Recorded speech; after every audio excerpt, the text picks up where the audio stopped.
Kato na po yung magtuslokon.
Mga fruits man ako din ha.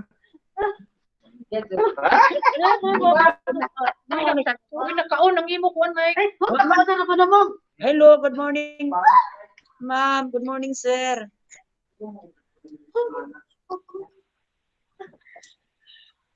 Good morning, Ma'am Rose. Diarami diri sa among kuan. Good morning, Good morning. sa tanan. Diarami sa amo ang formative assessment. May gay ma'am ka wala kasabok. Good morning, ma'am. Ako no siguro lider ako sa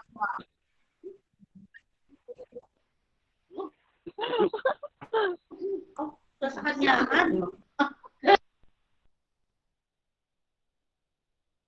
Oh, sige lang ma'am. Oh, kalain ng lawas siguro. Good morning everyone and advance Merry Christmas. Mga ma'am and sir. Wala-wala man ang atong audio. Good morning, ma'am. Good morning, ma'am. Good morning. Good morning, Sika. Good morning, Ma'am Ann. Good morning. Good morning, Mamil. Daga na mo diha? Ma'am. Daga na mo diha, Mamil Ross? Kompleto Oo, ang na? litson ra ko nagliwat ka mo, ma'am. Ha? Daga na, ma'am. Oh, diha pa. Nag-order Ingon pa sila ko. ko no, ma'am. May Ha? kuno, may. Me? Kuha naman tarong December naman. May kuno kay ka mo kuno pinag... Oh, Aw, wala-wala man ang atong kuan audio.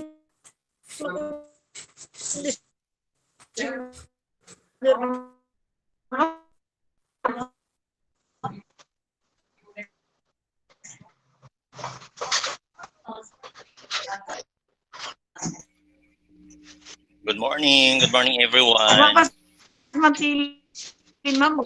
Si ma'am. Good morning, Good morning, Sir John. Morning. Merry May I Christmas. know if, Good morning, may I know dear. if Sir John. Kana mo, ma'am. Ma'am Charito is here? I missed you. Ma'am Ann. Ha?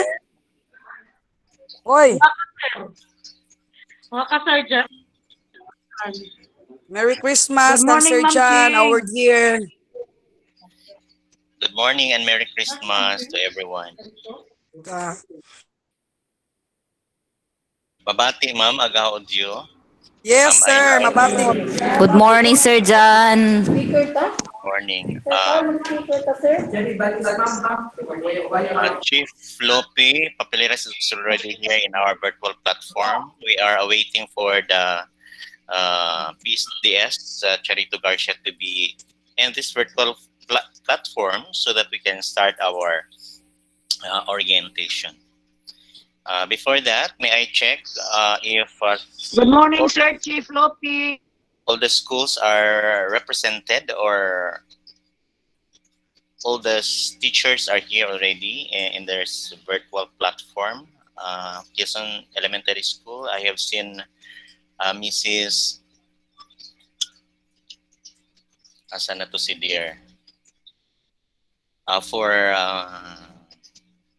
We will be recognizing all the participants later by Ma'am Yosil, but while awaiting for our PSDS to come in this virtual platform, may I check if all the schools are already represented or all teachers from this District 1 of ALBOR are here already in this virtual platform. From Quezon Elementary School, we have saan na to si Dear? Where is Dear? Nawala ang taga Quezon. ALBOR Central, we have Ma'am Noraan Baliling with her teachers. ALBOR National High School, Ma'am Yuzel Patronena Espinosa. Osmeña, na si Ma'am Rose. How many teachers do you have, Ma'am Rose, who are already here?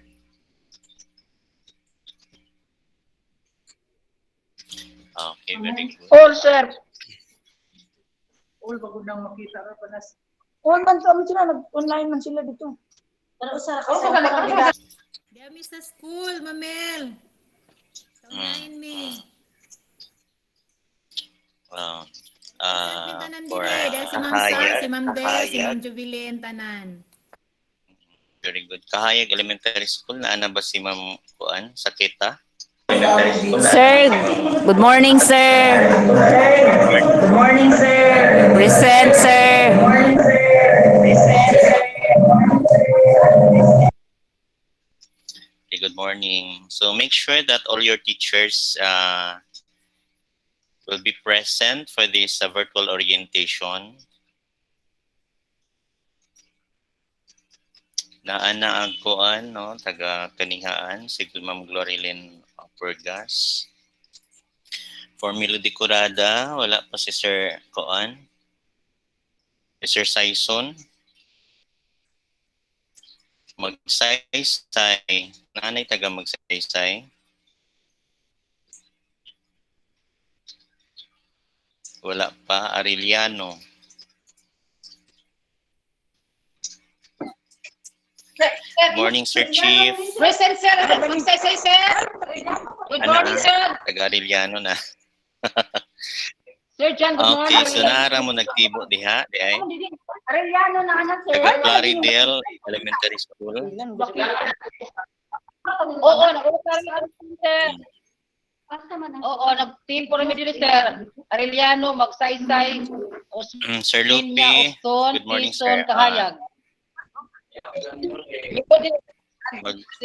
Mag-start na ta, sir. Yapaman si Ma'am Koan, Ma'am Charito.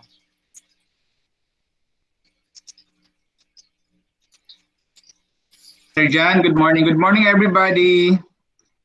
It's Morning, almost sir. 9 o'clock and we have siguro our virtual conference because we know naman na time is always going and if we're going to wait for others, it might be they were not attending. Okay, so let's have to go on. Kung usa o duha ka tawo anaa sa usa ka platform, we're going to proceed. Kay nag-ingon ang atong Ginoo, kung usa o duha magkahiusa tang tanan.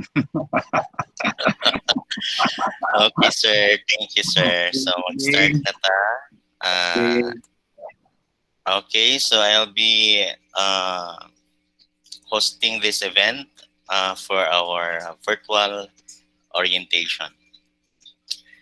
So, good morning, everyone, and welcome to this virtual orientation of DO31 Series 2020 on the interim guidelines for assessment and grading in light of the Basic Education Learning Continuity Plan. I know that some schools are already done with your school orientation.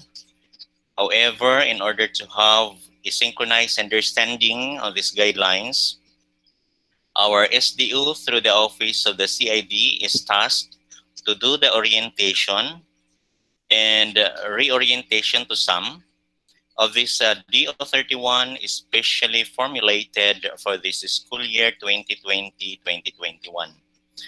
So this orientation may be a form of somewhat a reflection or giving of our own insights on this policy versus our own practices in the context of our chosen modality.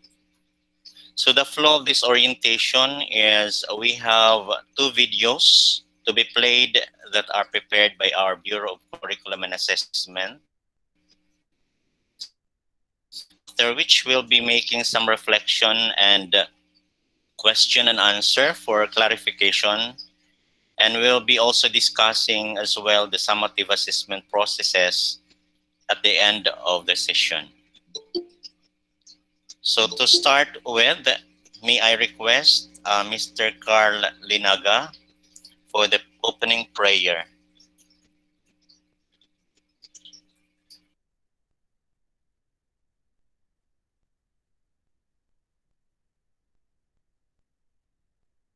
Mr. Carl Linaga.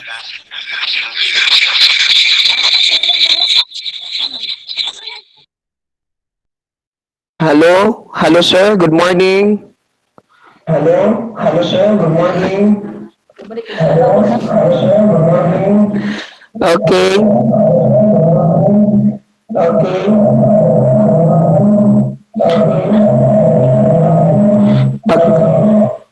Hello, hello, hello. Let us pray. In the name of the Father, of the Son, of the Holy Spirit. Amen. Dear Almighty and ever-loving God, we glorify and thank you. Your infinite blessings would mean the success of this webinar. May we be a living witnesses of your genuine love through the enactment of the knowledge acquired through this activity. We ask this in the name of Jesus Christ, our Lord and Savior. Amen. Then Father of the Son, the Holy Spirit. Amen. Thank you very much, Sir Carly Naga. And now for the checking of attendance, may I call in Ma'am Yusel Patronina si Espinosa.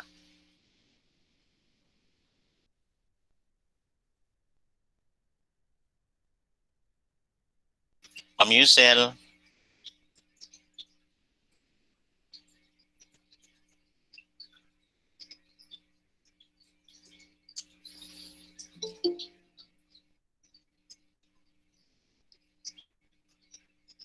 Ma'am Yusel.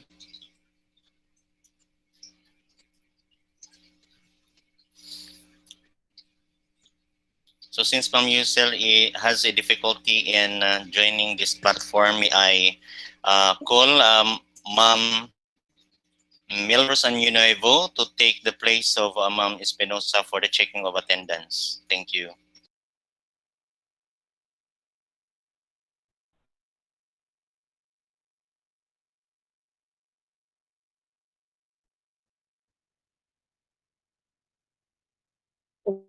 Ma'am Milros.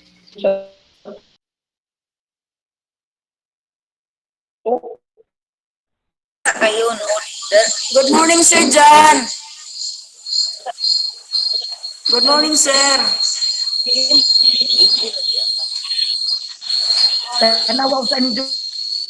Good morning, Ma'am Milros. Can you do the checking of attendance, Ma'am, please? Ma'am Milros, can you do the checking of attendance, please? Because Ma'am Yusel Patonina is not yet in this platform.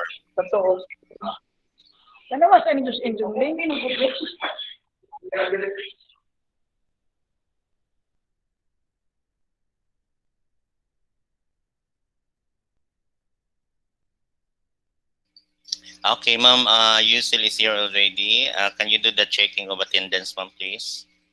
Okay, sir. Good morning, everyone. And welcome to our orientation of DepEd Order number 30, series of 2021. Okay, so once your school is called, please open your cameras and microphone and say good morning and Merry Christmas, everyone. Okay, so are you ready? So please turn off your cameras first. Only those school who are called should turn on their mic and cameras. Okay, let's start with the elementary schools. ALBOR Central Elementary School, headed by Principal 2, Nora Ann E. Baliling. Please say good morning and Merry Christmas, everyone. Good morning. Good morning, Merry Christmas, everyone. Good morning, everyone. ma'am. Good morning, Okay. sir. Good morning. Morning. Okay. Complete. Good morning. Complete tanan. Complete. Are you complete? Yes, Yes. Yes. Okay. Chorus. Good. Okay, so let's proceed. Please turn off your mic now and cameras, Albor says. Let us now proceed to Aureliano Elementary School, headed by Mrs. Merby E. Saicon. Where are you, Aureliano ES? Aureliano, are you there? Hello? Aureliano ES? Hindi na, ma'am. Diri na ko sa imo, ma'am. Are you there? Aureliano ES? Yan, tingog na. Okay. Uy, man. Nauna na. Okay, Hello, so ma'am there is Ma'am Yusel. Irby. Okay. Aureliano So where are your ES. teachers, ma'am? Are your teachers Present. joining this webinar? How about your teachers? Are they joining? Ang mga teachers ko no ba ning join ba ko no? Imo. Ang buto nakakulit. Karon pa manggod mi nakahibayo ma'am nga affiliate teachers, amo Okay, pagitawagan. okay. So please inform them to join. Okay, thank you, Ma'am Merby. Thank you Let's now ma'am. proceed to Kahayag Elementary School with Hello, their school ma'am. Good head, morning. Miss Annalyn. Good morning, ma'am. So are your teachers joining also in this webinar? Ako nagitawagan, ma'am. Magpa-signal pa to sila. Okay, okay. So for now, for Kahayag and Aureliano ES, only their school heads are joining. Now let's proceed to Kanihaan Elementary School with the school head, Mrs. Glorilyn B. Oriat. Good morning, ma'am. Good morning, ma'am. Merry Christmas. We are Okay. complete, ma'am. Dara mi Fine. sa kuan bye-bye. Okay, thank you, ma'am. Please turn on your cameras so that we can see you. Patay. Morning. Ma'am. Morning. Are you Good still there, morning Ma'am to all. Glorilyn, for of Kanihaan? Yes, sir, ma'am. Yes, ma'am. Can you Dara please mi sa turn on Kanyaan. your cameras? Yes. Turn on na, ma'am. Okay, so Ganda. okay, Hmm. complete. Na, ma'am. Okay, thank you, Ma'am Complete Glorilyn. mi, ma'am. Magang kauban Now ta let lang us dili. proceed to magsaysay. Please turn off your cam now, Ma'am Glorilyn. Okay, let us now proceed to Hello, Miss magsaysay Good ES with the morning. school head, Ma'am Marilyn B. Nana. Crisostomo. Good morning, Ma'am, and Merry Christmas. Good morning, ma'am. Good Aga mga morning. teachers, ma'am, karon po hibayo nga papilon ba jahon nang gichat sila, ma'am. Okay, thank you, ma'am. Please tell them to join later. Okay, thank you, Ma'am Okay, thank you, Marlene. ma'am. Now, for Melody Curada Elementary School, Mr. Rodolfo B. Saison, their school head. Sir Rodrod. Ma'am, dari ma'am, pero ang mga teachers, waya to sila gano'y kuan, bisan pag nakahibayo na ma'am, kaya waya may signal dito sa melody. Okay, okay. So, at least you are here to represent your school. You can just relay or Okay, reorient them ma'am. later or the next Okay. day. Okay. Thank you, Sir Rodrod. Now, let's proceed to Osmeña Elementary. Okay. Nana.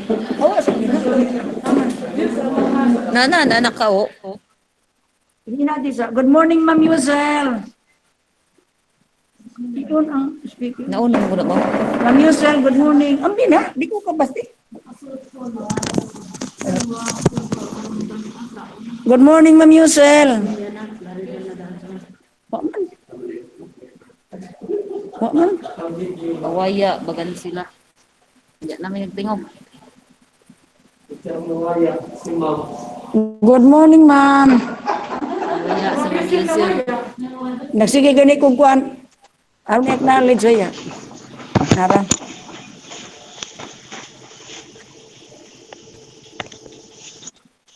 Nana. Ay signal ay klaro. Kawaya sa mga user.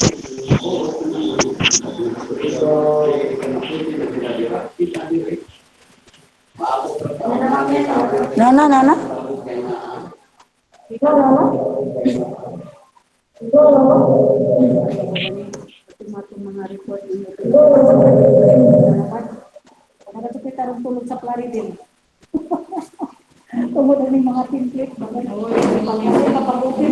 Kawaya sa mga user.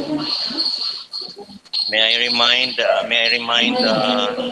participants, may I remind the participants to please turn off your microphone uh, if you are not talking to this virtual platform or you're not talk. Saan man ang microphone?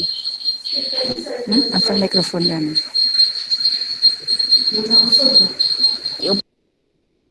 Ma'am Annalyn.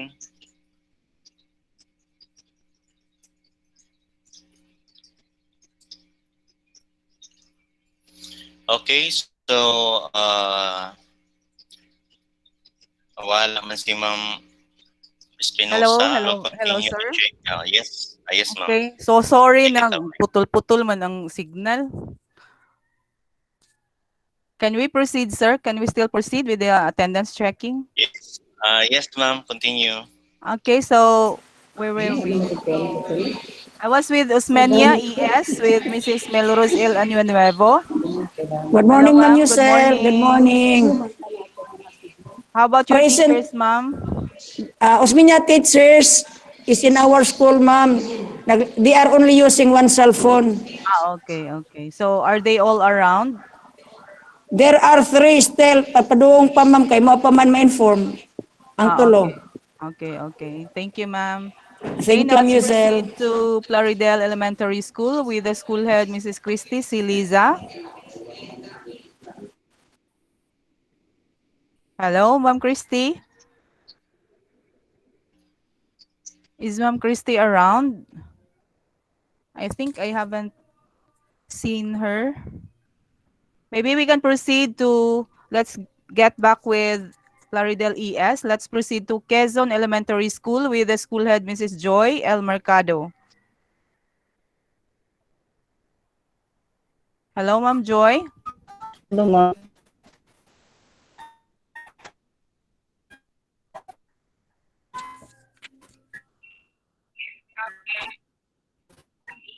Ma'am Yusel. Ma'am Joy.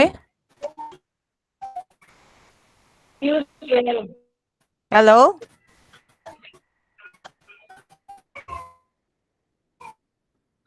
Ma'am Yusel.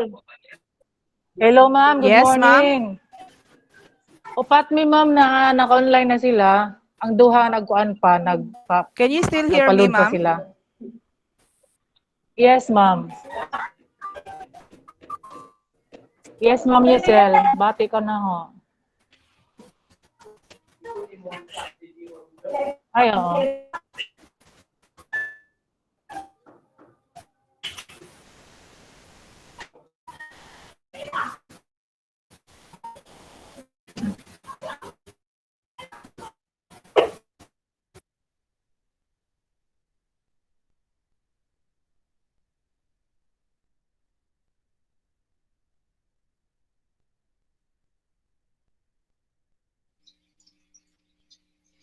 Okay, noted. Quezon Elementary School. Ma'am Yusel, let's proceed.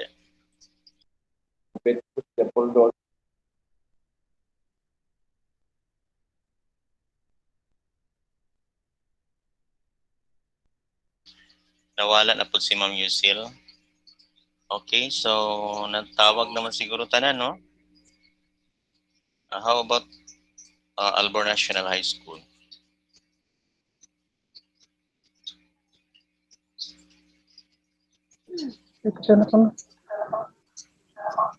Good morning, sir. Merry Christmas. Good morning, sir. Merry Christmas, sir. Good morning, sir. Merry Christmas.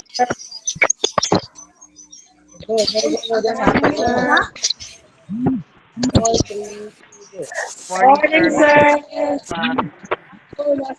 Okay, so uh, good morning. So we will continue the checking of attendance for ALBOR National High School, Plaridel National High School,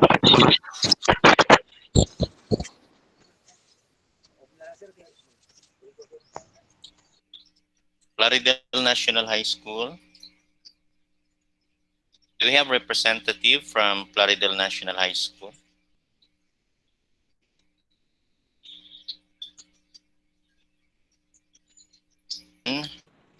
Morning, sir. For Plaridel National High School, we have how many teachers attending this orientation?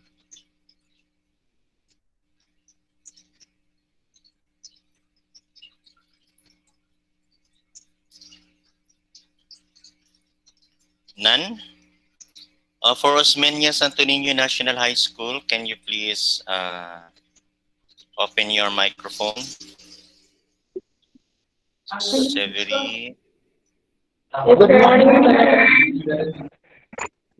Good morning. Okay, thank you very much. Good morning, sir. Good morning, sir. Good morning, sir. So thank you very much, Ma'am Yusil Patronina C. Espinosa, for the checking of attendance. Now let's proceed for the welcome remarks to be delivered to us by the Central Principal 2 of ALBOR Central Elementary School, Mrs. Morning, Nora Sir Ann. John. Let's give her a virtual clap. Present ang Austin, Sir John. Present. Yes, yes, sir. Noted. Ma'am Nora Ann, are you here? Yes, sir. Good morning. A pleasant morning, everyone. A very happy Friday to all, and good morning to our motherly Dr. Felisa Gilaranjo, our CID Chief, Dr. Lopi Papeleras, to our ISGO, the beautiful ISGO Chief, Dr. Mela O'Heraldino, our dear EPS, the bread.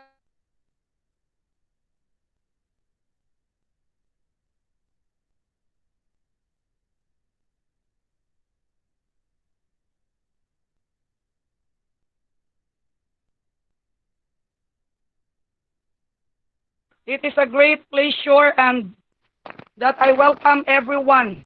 I welcome you all to this second. No, this is the first district virtual to all ALBOR 1 district administrators for teachers, but this is the second time around a virtual district meeting with Sir John, no, for elementary. So in behalf of ALBOR 1 district, I would like to take this opportunity to thank all of you, the teachers who are present in this virtual meeting. And of course, to the SDO for your leadership, commitment, and passion in ensuring quality education to our learners. So welcome, and ingon pa, the show must go on even if our signal is sometimes is not our friend, no? But we have to beat the challenge, no? I hope and we pray that for the next school year, for 2021, our signal is in high speed. So good luck and a Merry Christmas, advance Merry Christmas everyone. Mabuhay tayong lahat. ALBOR 1 District. Thank you, Sir John. Thank you very much, Ma'am Nora Ann Baliling, for that welcome remarks. And now, for the statement of purpose, let's call in Mrs. Charito L. Garcia, our Public Schools District Supervisor. Let's give her a virtual clap.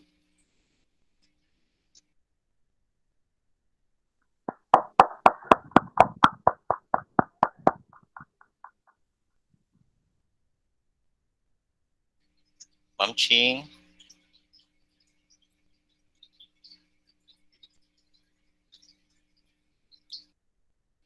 Is Ma'am Charito here?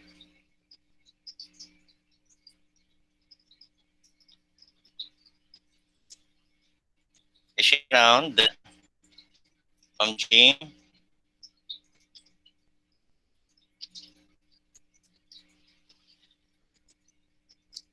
I think Ma'am Charito is out of this platform. So, to continue the orientation, may I call in Dr. Lopez Papeleras, our Chief Education Supervisor in this Curriculum and Implementation Division, to deliver the message as well as a bit of the statement of purpose attached of si Ma'am Ching. So before Dr. Lope will deliver his message, let's call in Mrs. Charito L. Garcia, our Public Schools District Supervisor, for the statement of purpose.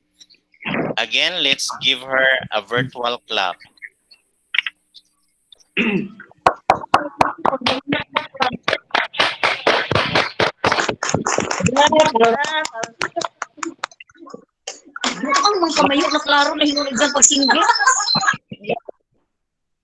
My hearty greetings, my hearty greetings to our DepEd celebrities, our SDS, Felisa Laranjo, ASDS Leonibi Selvosa, the two chiefs of the Division of Dinagat Islands, Dr. Lupe Papiliras and Dr. Mila Heraldino, to our EPS of ALBOR District 1 in charge, Mr. John ESPINA, school heads of ALBOR 1 and teachers of ALBOR 2, PSDS Bibian Alicante, a pleasant morning to all. I thank God for giving this opportunity, and I thank you also for your presence today. Even if we are in the test of time, but still we are kicking and alive of our services. As educators, we never stop learning, but to continue the learning process, because we are the central figure of learning. Every one of us struggle in this new mode of learning, both financial and hard work. So in this new mode of learning, we need to assess how effective we are doing, and that is our main purpose today. We are obliged to do it, what is mandated by the higher offices, we must have to follow. An adage quote said that he who does not learn to obey cannot hope to command, according to Aristotle. In behalf of ALBOR 1 and 2 administrators, welcome to the Cluster District Virtual Orientation on the Interim Assessment. Thank you and mabuhay tayong lahat and Merry Christmas to all. Thank you very much, PSDS Charito El Garcia, for that meaty welcome and the statement of purpose.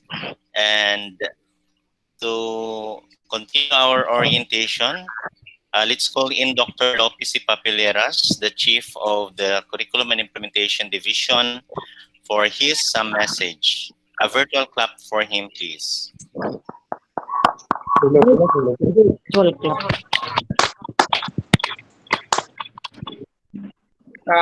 Good morning, everybody. John, my request kung pwede is tapos ato presenting so that I can see all the faces of the beautiful teachers and handsome teachers of ALBOR 1 District. Okay, so this is it. So I can see all your faces now. Can you turn on your cameras, Mona? Because last week when we attended CES convention, it said that in this new platform, the virtual meetings, let us have to start a meeting again because we know we miss each other and we do not know the progress of our body, our faces. Is it progressing or not, or it become more beautiful and handsome? Okay, can you turn on your camera, Mona, for all of us, so that we have to see each other again?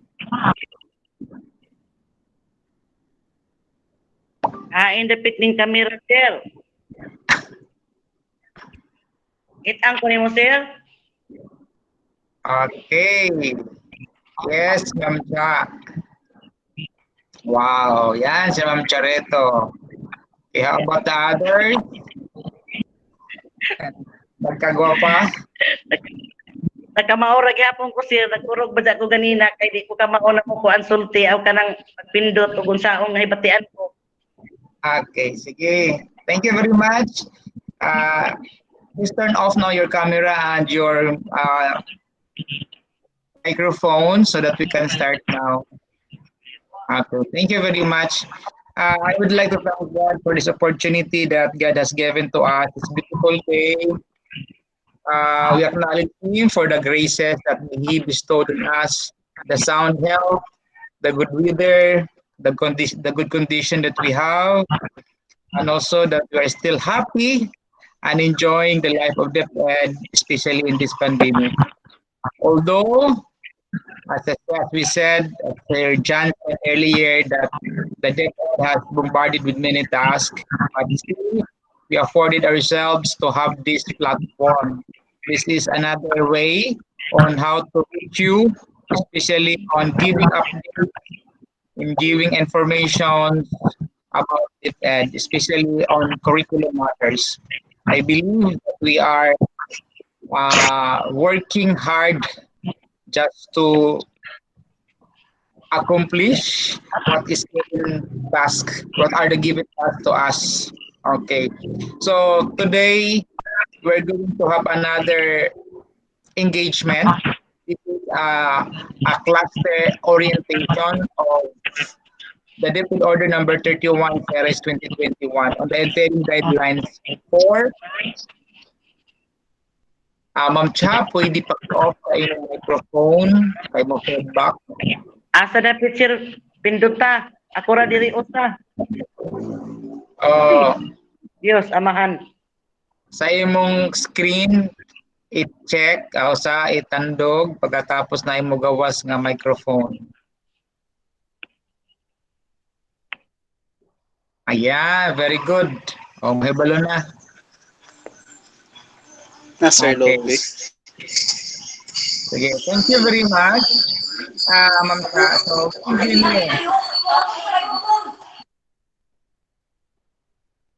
We have to continue. So, as I said, we're going to have the orientation for this on assessment. So, this is now the 6 districts who have conducted the orientation. The other days, we have already Cajana 1, Cajana East, West, then Rizal 1, Rizal 2, and San Jose. So this morning is the schedule for ALBOR 1 and Tubahon. So side by side, after this message, I will be transferring again to Tubahon District for the orientation proper also. So I have only 3 things to impart to you. In this pandemic, for us teachers and school heads, these are very important values that we're going to uphold. Number 1 is the innovativeness.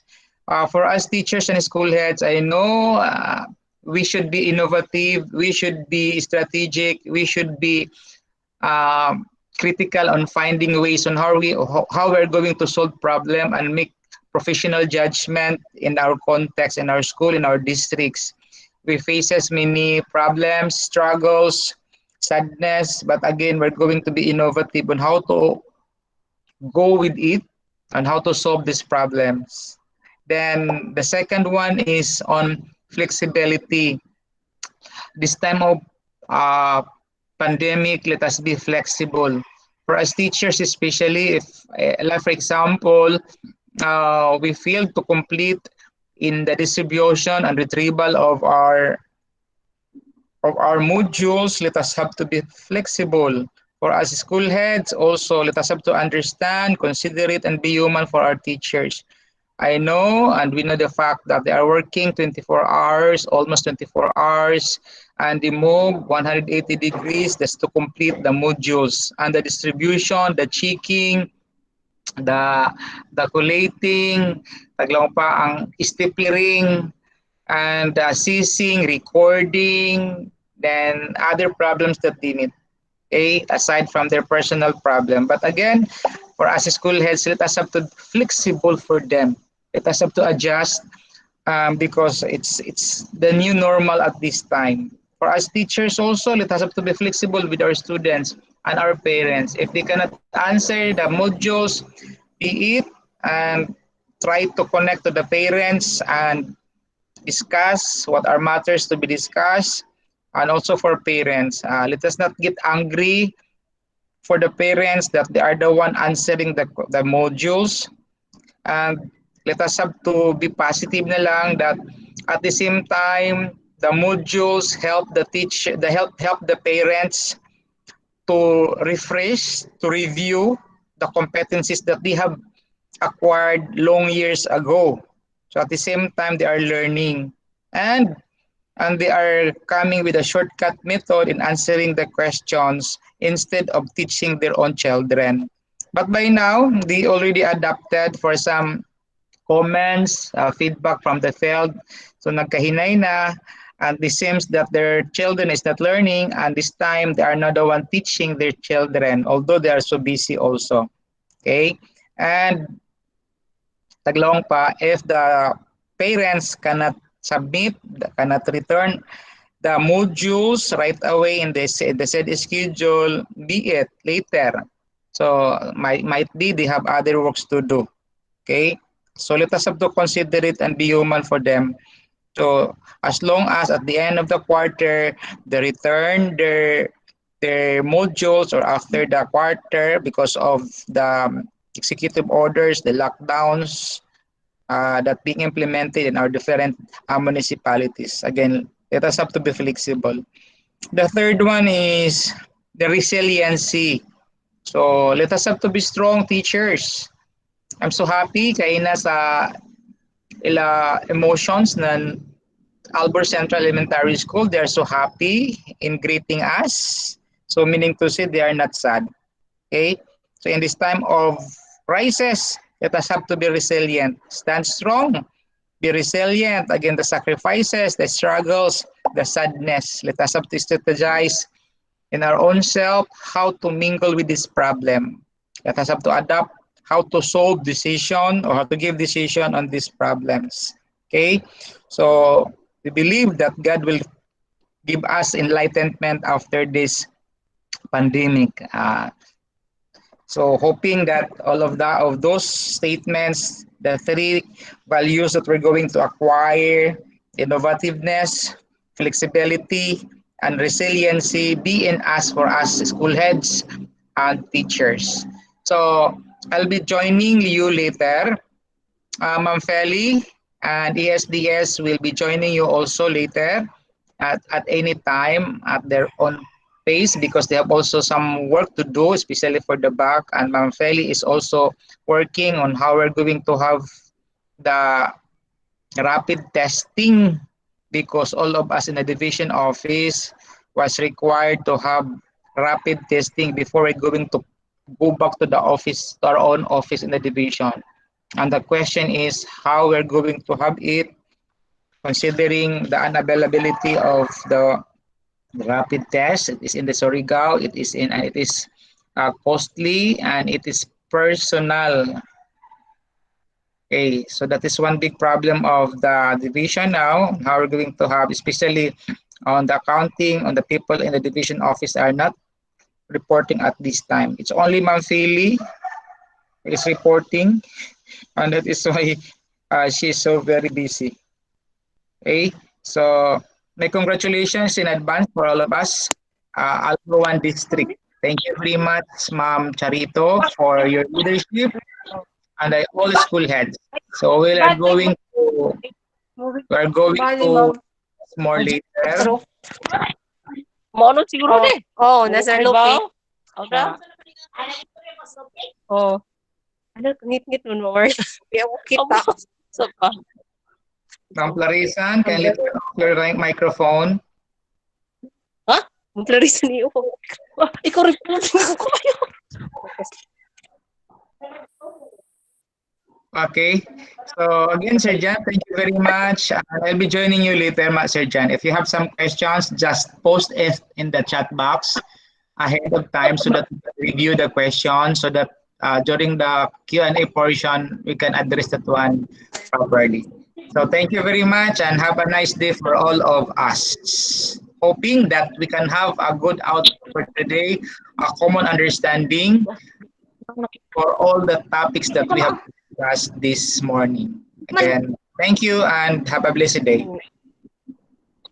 Oh, good morning. Thank you, sir. Thank you very much, Chief Lopi, for that very significant inputs.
So thank you very much, Sir Lopi, for that significant inputs and the three values. We hope Good morning, Usminia teachers. um, each one of us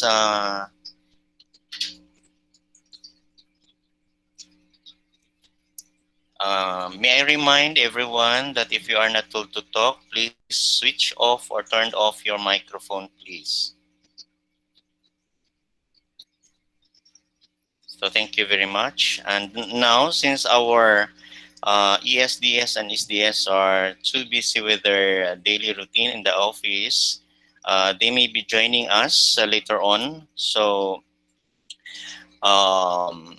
without further ado, ladies and gentlemen, may let's proceed to the virtual orientation proper.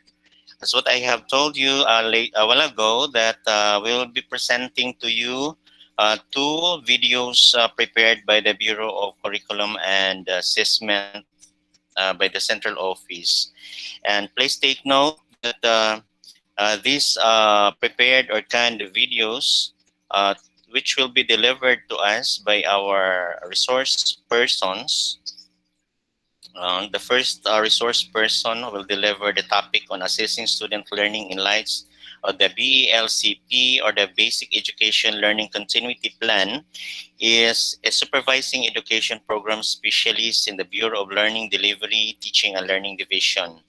May I request everyone, all the participants who are here in this virtual platform, to please prepare your notebook and your ball pen.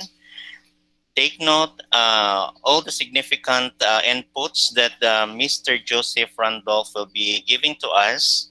And because later on we'll be asking for your insights and reflection with this policy introduction or guidelines versus our own practices on the context of our own modality that is being chosen for ALBOR 1 district. And we all know that we have chosen the modular modality, and let's compare whether this kind of assessment policy fits on the context that we are now using in the delivery of our basic education.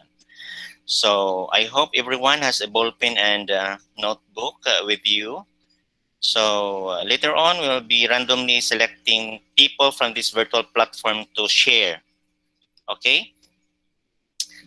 So without further ado, let us listen to this video presentation, and make sure that you switch off or turned off all your microphones and videos so that we can have a focus on the video presentation. Assessment plays an important role in the process of learning and motivation.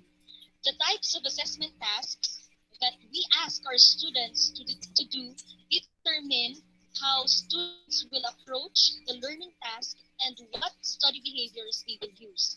And so to give us further glimpse of assessment in this challenging academic year, let us welcome with virtual claps Mr. Joseph Randolph Palatao, Supervising Education Program Specialist of the Bureau of Learning Delivery, Teaching and Learning Division.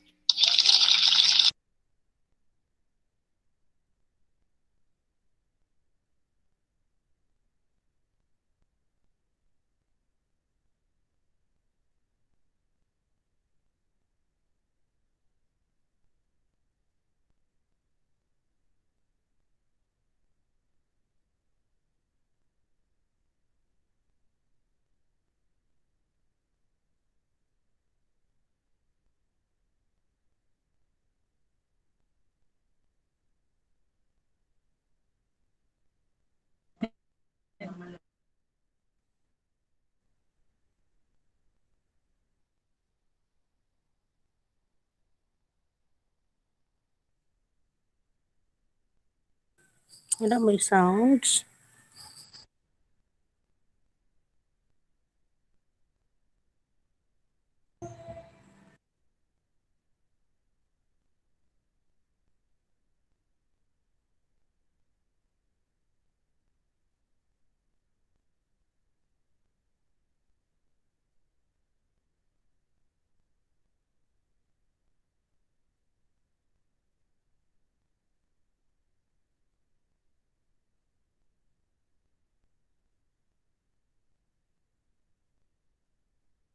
the schools to really take stock of assessment and grading practices that will be more responsive.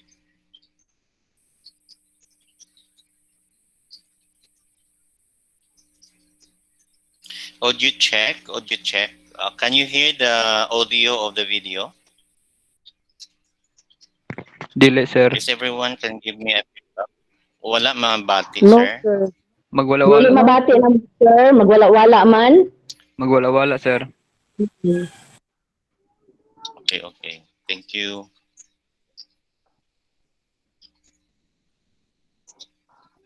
To the diverse context of our schools, and at the same time, be more be more helpful or more meaningful in light of learning progress and development. And so it is important for us here, especially in this meeting room, to have a deep understanding of what this policy is all about so that we can assist all the other people in the field, especially the schools, on how to ensure that this policy is communicated and implemented well at the school level, and communicated also very well with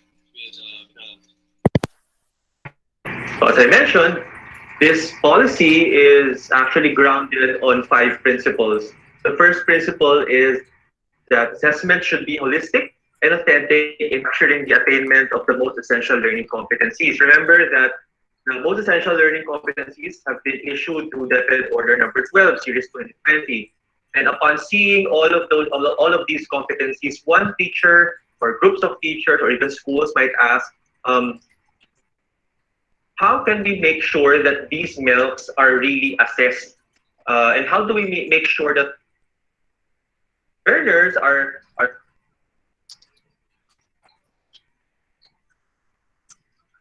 Assessment plays an important role in the process of learning and motivation.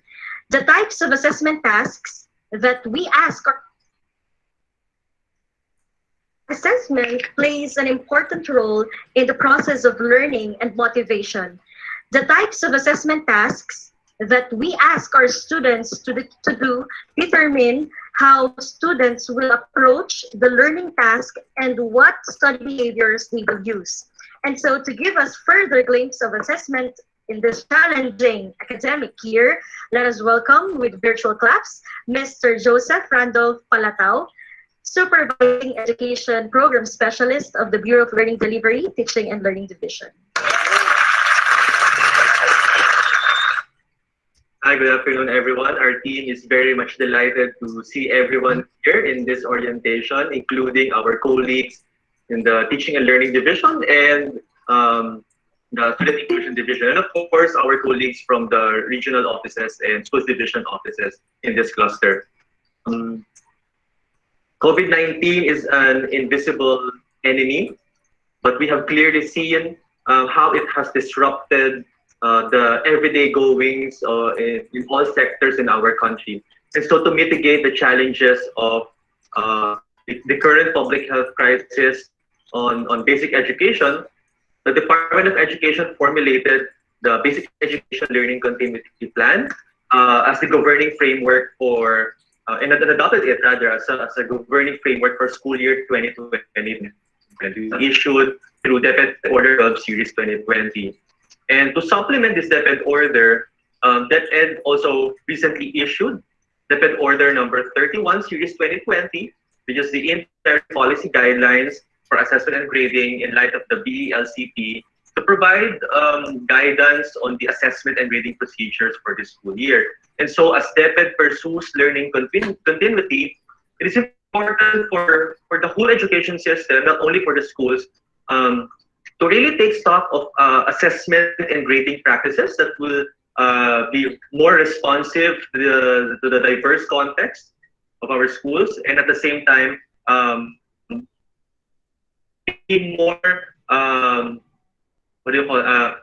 be more helpful or more meaningful in light of learning progress and development. And so it is important for us here, especially in this meeting room, to have a deep understanding of what this policy is all about so that we can assist all the other people in the field, especially the schools, on how to ensure that this policy is communicated and implemented well at the school level, and communicate also very well with the parents. So as I mentioned, this policy is actually grounded on 5 principles.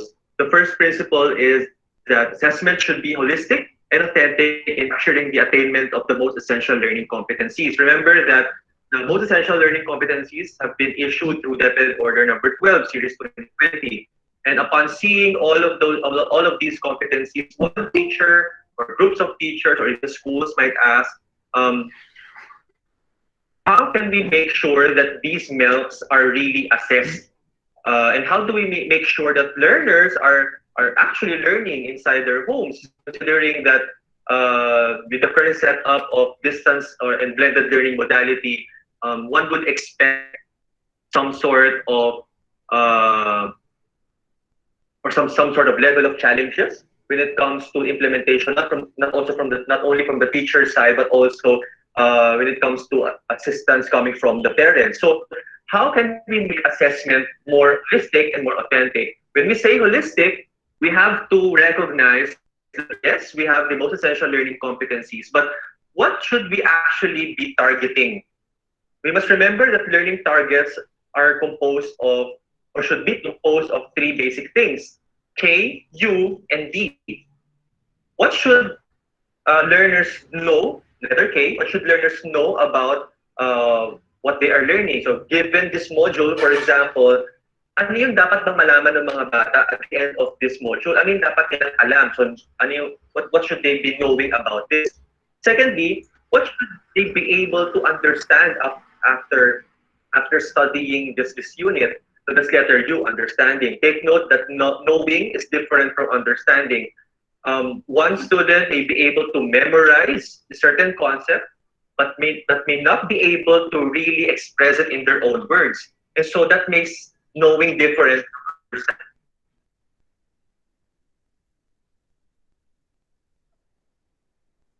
Assessment plays an important role.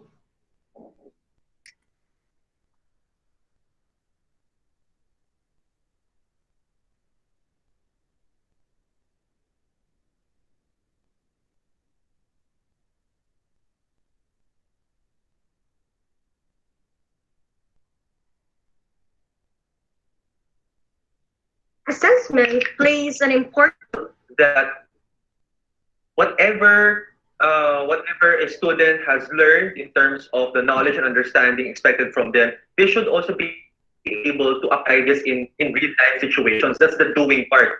So that's why the spectrum of learning has to be complete, from knowing to understanding to doing. It's not just only knowing.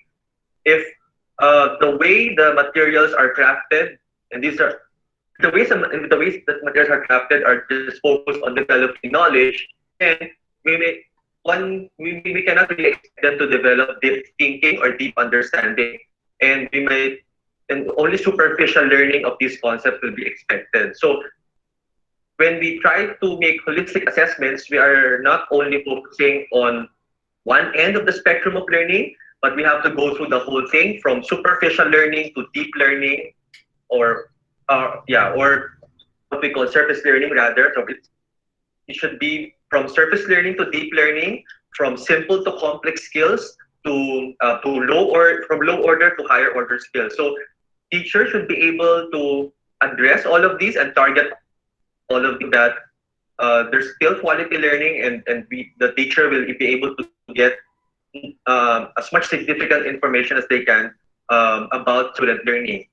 When we talk about authenticity now, again, as I mentioned, when we try to develop certain skills with our students, they should be able to implement this or apply this in real life situations. So assessment should be authentic. So for example, I'm sure our students right now, even their families, see regular updates from the Department of Health regarding the rising number of COVID-19 cases. So maybe an authentic assessment that they can do is, or a teacher can ask the students is, given this graph for today, or given this data for today, what could be the implication of these numbers in in our community.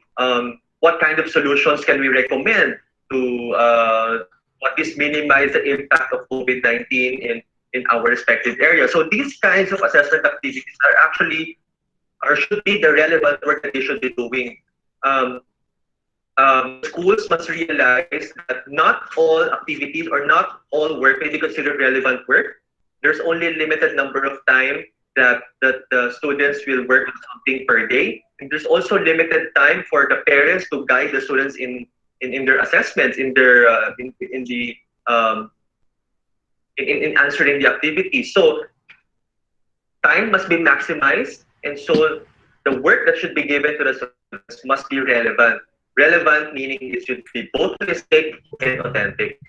Second principle, assessment is integral for understanding student learning and development. Since the publication of Black and Williams' seminal work on the effects of classroom assessment on student learning back in 1998, there has been a wide-scale interest and efforts and initiatives to really elevate the status of assessment as a lever for improving teaching and learning outcomes. That is why it is important for us to really recognize, as part of the implementation of policy, that assessment should be treated as the heart of teaching and learning. It's a core. It's at the core of the technical work of teaching and learning, actually. So the technical assessment, being a technical core of schooling, must recognize that assessment is an integral aspect that will help teachers improve their outcomes and for students to actually enhance their learning. Thirdly, a variety of assessment strategies is necessary, with formative assessment taking priority to inform teaching and promote growth and mastery. DepEd Order number 8, Series 2015 has already shown the two main types of assessment, and these are formative and summative assessments. But this time, while we recognize that there are a variety of assessment strategies that can be used, we must put premium now on the use of formative assessments, especially that there's less instructional time between the teacher and the learners. And so the teachers have to make sure that the parents are involved in the assessment process, and the teachers must be able to guide the parents how to do formative assessments while the learners are at home. And speaking of collaboration between the teacher and the parent, that's basically principle number 4, that assessment and feedback should be a shared responsibility among teachers, learners, and their families. Traditionally, teachers have been known to be the main person who's implementing the assessment process. But in our context right now, it's important that learners understand their role as an assessment agent, and also the parents and the guardians. Take note that at the classroom level or the school level, the important assessment agent is the teachers, the learners, and the families. And that also includes the school head. The supervisors, the CLM, DSCID chiefs, and even the specialists in the central office, even the regional directors are actually considered as assessment agents also. And so assessment and feedback is not only a shared responsibility at the school level, but it's actually a shared responsibility by all actors within the education system. And that also includes feedback. Assessment will not be complete without feedback. In relation to the implementation of this policy, it will be really helpful for us to gather as much information as we can from the schools on how they're implementing policy, come up with a certain report on that, or at the schools division level, forward that to the regional level, and forward that to the central office level, so that we will be able to adjust the policy and make this more responsive for not only for our school, but also for our learners. So again, I will really underscore this word, this phrase, shared responsibility. Everyone must know his or her role in making sure that this policy is communicated and implemented well up to the lowest level of the education system.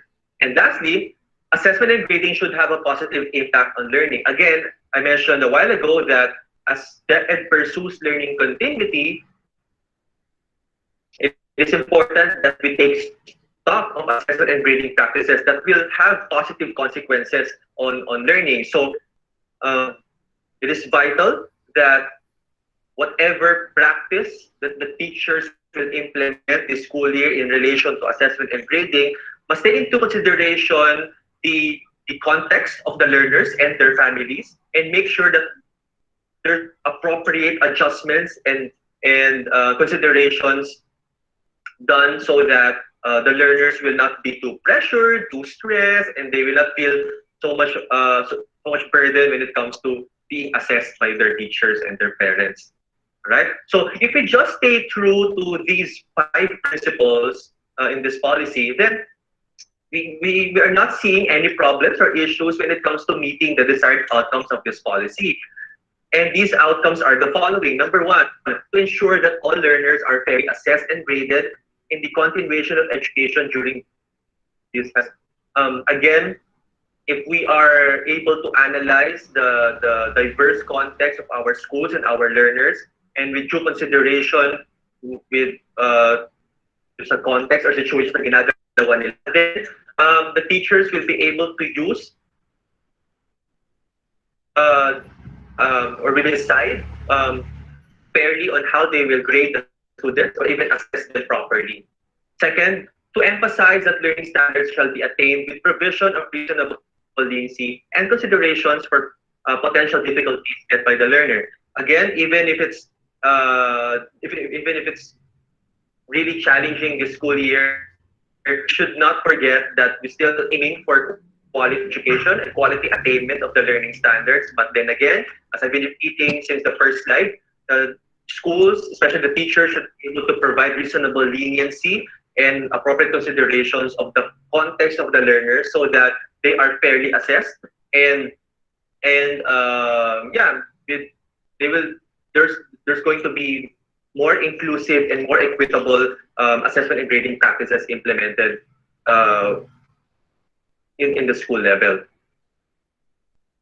So now, we will go back to the 4th principle, and it says there that assessment and feedback is a shared responsibility. And I really was there that the 3 assessment agents are the teachers, the learners, and the parents. We're talking of the classroom level. And so teachers are expected to be able to design assessments to allow for flexibility in multiple modalities.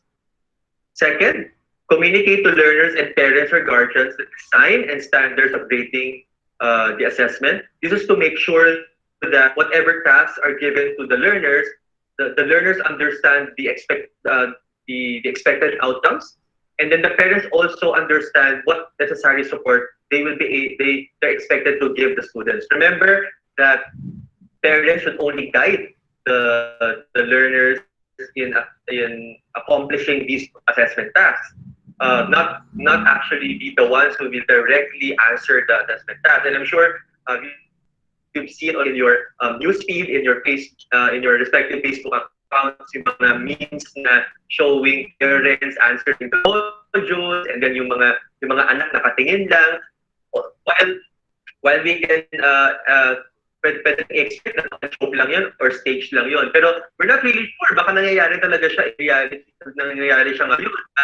Sino ba nga naman kasi yung parent na gusto niyang bumagsak yung anak niya, di ba? Lalo na kung ang tingin niya, ako, itong module, baka mamaya i-record ito or baka departure of grade. So kung may ganun takot yung mga parents, definitely, ako force sila na lang yung magsagot. Na-frustrate na sila kunyari doon sa answers ng mga bata nila, di ba? So the teacher should be able to communicate to the parents very well the purposes of these assessment tasks, and communicate also and let them know also, both the learners and the parents and the guardians, how assessment tasks are designed, and ano yung mga standards for scoring these assessment tasks.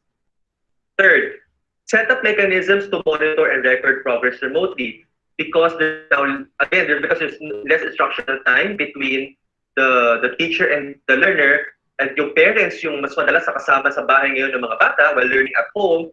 Then there has to be a sort of mechanism on how learner progress will be monitored and recorded. It could be a journal or a portfolio, or maybe there's a sort of monitoring tool that can be used.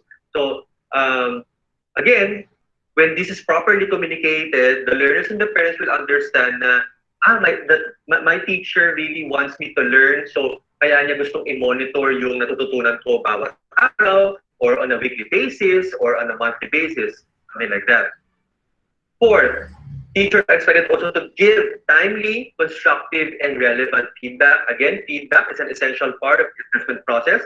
It's actually a vital aspect of assessment that makes assessment practices improve teaching and learning. I will delve on this further when we discuss the different levels of feedback later on. And lastly, teachers are expected to facilitate remediation for those who need further guidance. Definitely, whatever assessments teachers will do will actually result in the production of various types of assessment. And so teachers are expected to not only record these information, but also use this information to determine the strengths and weaknesses of their learners and identify which groups of learners are actually doing well, which groups of learners are actually lagging behind. And so for those learners who are actually doing well, ano kaya yung pwedeng gawin ni teacher para i-move sila further, para mapataas pa further yung kanilang performance? Ano naman yung pwedeng magawa ni teacher for these students who are lagging behind? So it could be both a remediation plan or an enrichment plan. So definitely, assessment information should be meaningful and informative enough. Kaya nga siya dapat information. It should be meaningful, and there's enough information that teachers can get from it so that they can also make appropriate decisions when it comes to assessment. For learners, well, there are only two responsibilities, and these are actually very straightforward. They're expected to be proactive in updating their teacher of the situation, progress, and challenges encountered. So whenever a teacher and a learner has, tumawag si teacher kay learner, hindi lang dapat yung question na, anak, natapos mo na ba? O yung module, okay, very good, tapos na. No, it's important that the teachers understand yung context na ginagalawan ng bata sa loob ng bahay. Dapat malaman niya na, did you have any difficulties answering this module or any learning material na binigay ko sa inyo or the activity sheet? Are you still confused about something? How can I help you? Pag sinabi ng student na, teacher, madali lang naman yung module. Maybe it would be good that instead of moving forward to the next one, baka bigyan niyo siya ng additional task to enrich his or her understanding of the certain concept. So, by being to establish that line of communication between the teacher and the learner might be able to get that immediate feedback from the teacher, and the teacher will also get that immediate information kung anong pwede niyo magawa for that learner. The learners will also accomplish the non-mandatory self-monitoring tool independently or with the assistance of the parent or the guardian. The self-monitoring tool is part of the annexes in the policy, and it's actually non-mandatory. However, we should actually strongly advise our schools to use a self-monitoring tool that the parents and the teachers and even the learners have a means of documenting their progress on a daily basis or on a weekly basis or on a quarterly basis, right?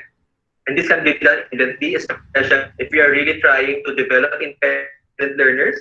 So for grade 4, we should expect na kaya nilang gawin to independently. Or kung first time nilang gagawin ito, i-guide mo na ng teacher, i-guide ng teacher yung parent para si parent ang mag-guide dun sa anak nila. And then, maybe from time to time, mag-let go na and allow the learners to accomplish this on their own. Then for the lower grades, maybe from kinder to grade 3, definitely, kailangan pa ng assistance ng parents or guardian na kasama ng anak, ng mga bata, rather.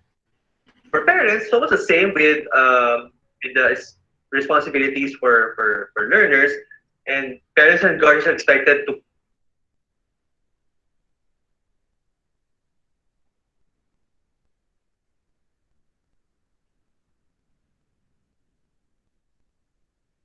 Assessment plays an important role in the process of learning and motivation.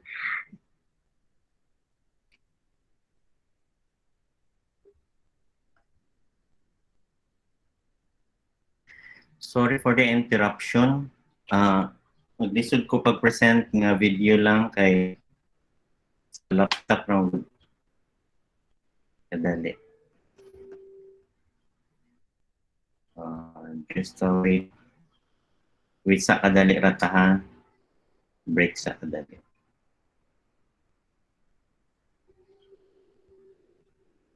Types of assessment tasks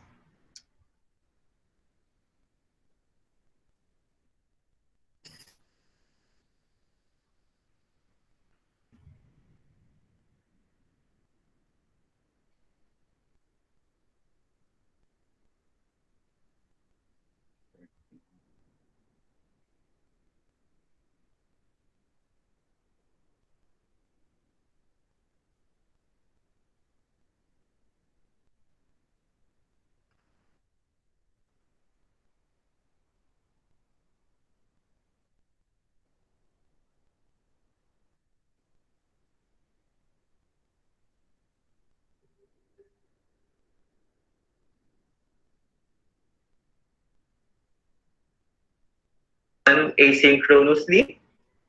Pero pag ginawa naman asynchronously, hindi rin pwede na yung level of difficulty ng task ay napakadali. Kasi pag binigay mo yan sa learners, napakadali lang yan. And then that would defeat the purpose of really elevating their levels of learning or levels of thinking. And so, even many experts in the field of assessment are advising na when we provide assessment tasks na i-accomplish at home, there should be a level of challenge din naman. Kaso nga lang dapat, appropriate din naman siya dun sa level ng bata. Hindi pwedeng sa mata ni teacher, okay, challenging ito.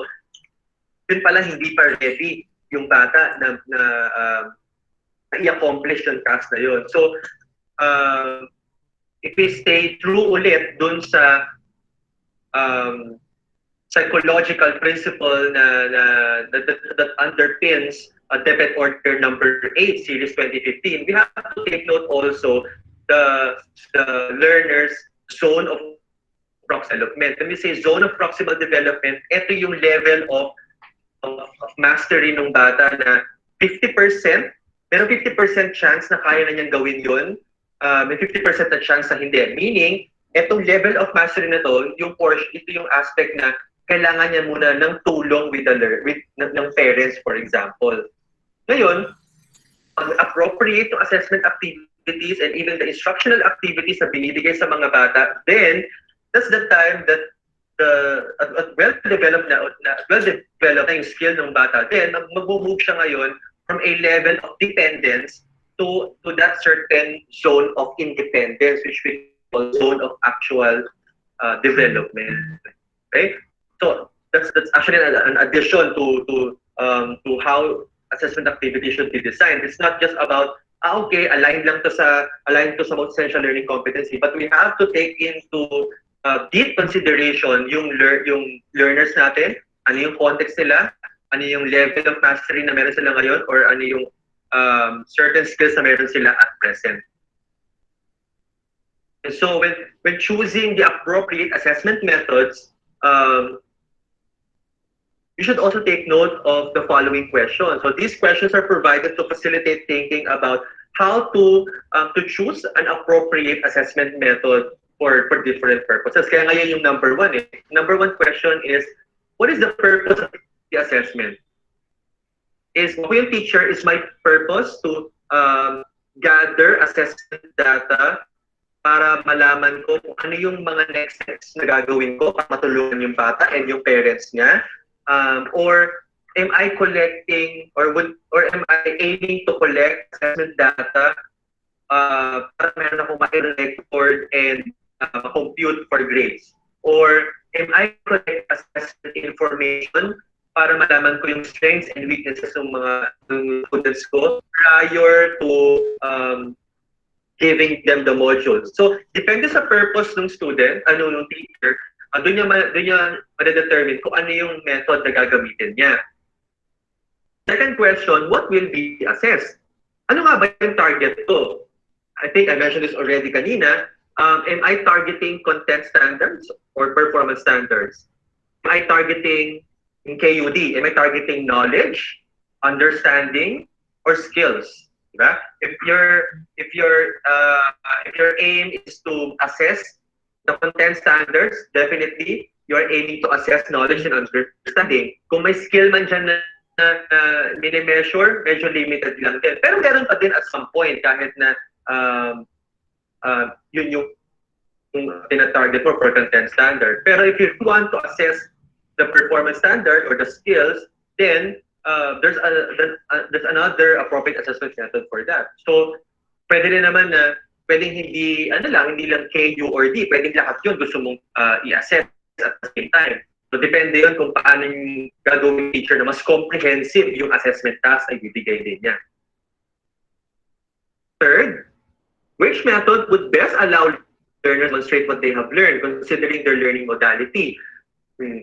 Again, I already stated this a while ago na if you're just choosing this certain method because you're trying to assess, let's say, knowledge or understanding lang, then baka mamaya limited lang yung makuha mo. So kaya it would be better kung isang goal lang siya na remember that limited lang din yung time na kayang gawin ng mga bata yung mga assessment tasks nila per day.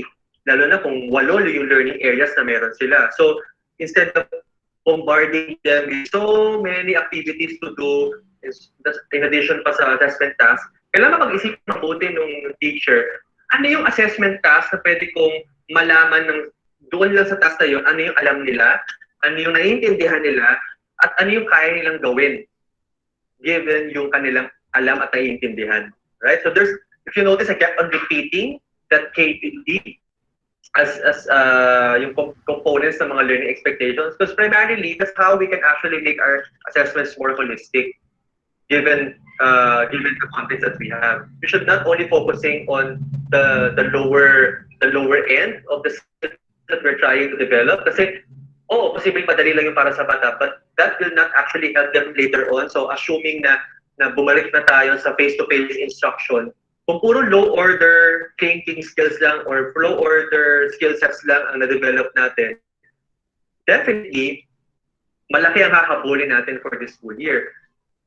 I'm not sure if I was able to mention this a while ago, but we're really expecting some level of learning losses this school year.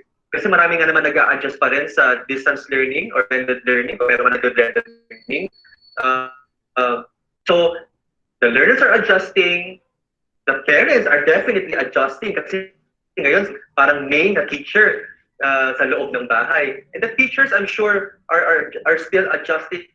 That 1 month na, I'm sure they're still adjusting to their role as a teacher, teaching from afar or from a distance. So it's really important that hangga't maaari, we minimize the impact of the disruption dun sa level scheme, and ensure na at least pag bumalik na next year, kaya siyang habulin given the variety of assessment information gathered by the teacher. So if there's a variety of information or there's a variety of sources of information gathered by gagamitin ng mga teachers para ma-identify yung learning ng bata, then mas makakatulong yun to plan the next steps. Fourth, which method is easy to gather evidence of learners' progress over time? Again, this is also related number 3, because we should not only determine kung ano yung method na makakapag-best na makaka-capture ng performance ng bata, but it would also be manageable for both the teacher and the learner to gather evidence of learning over time. So for example, nakita ng teacher na hindi niya masyado makokontact yung klase niya within this certain learning period due to technical difficulties or technological constraints.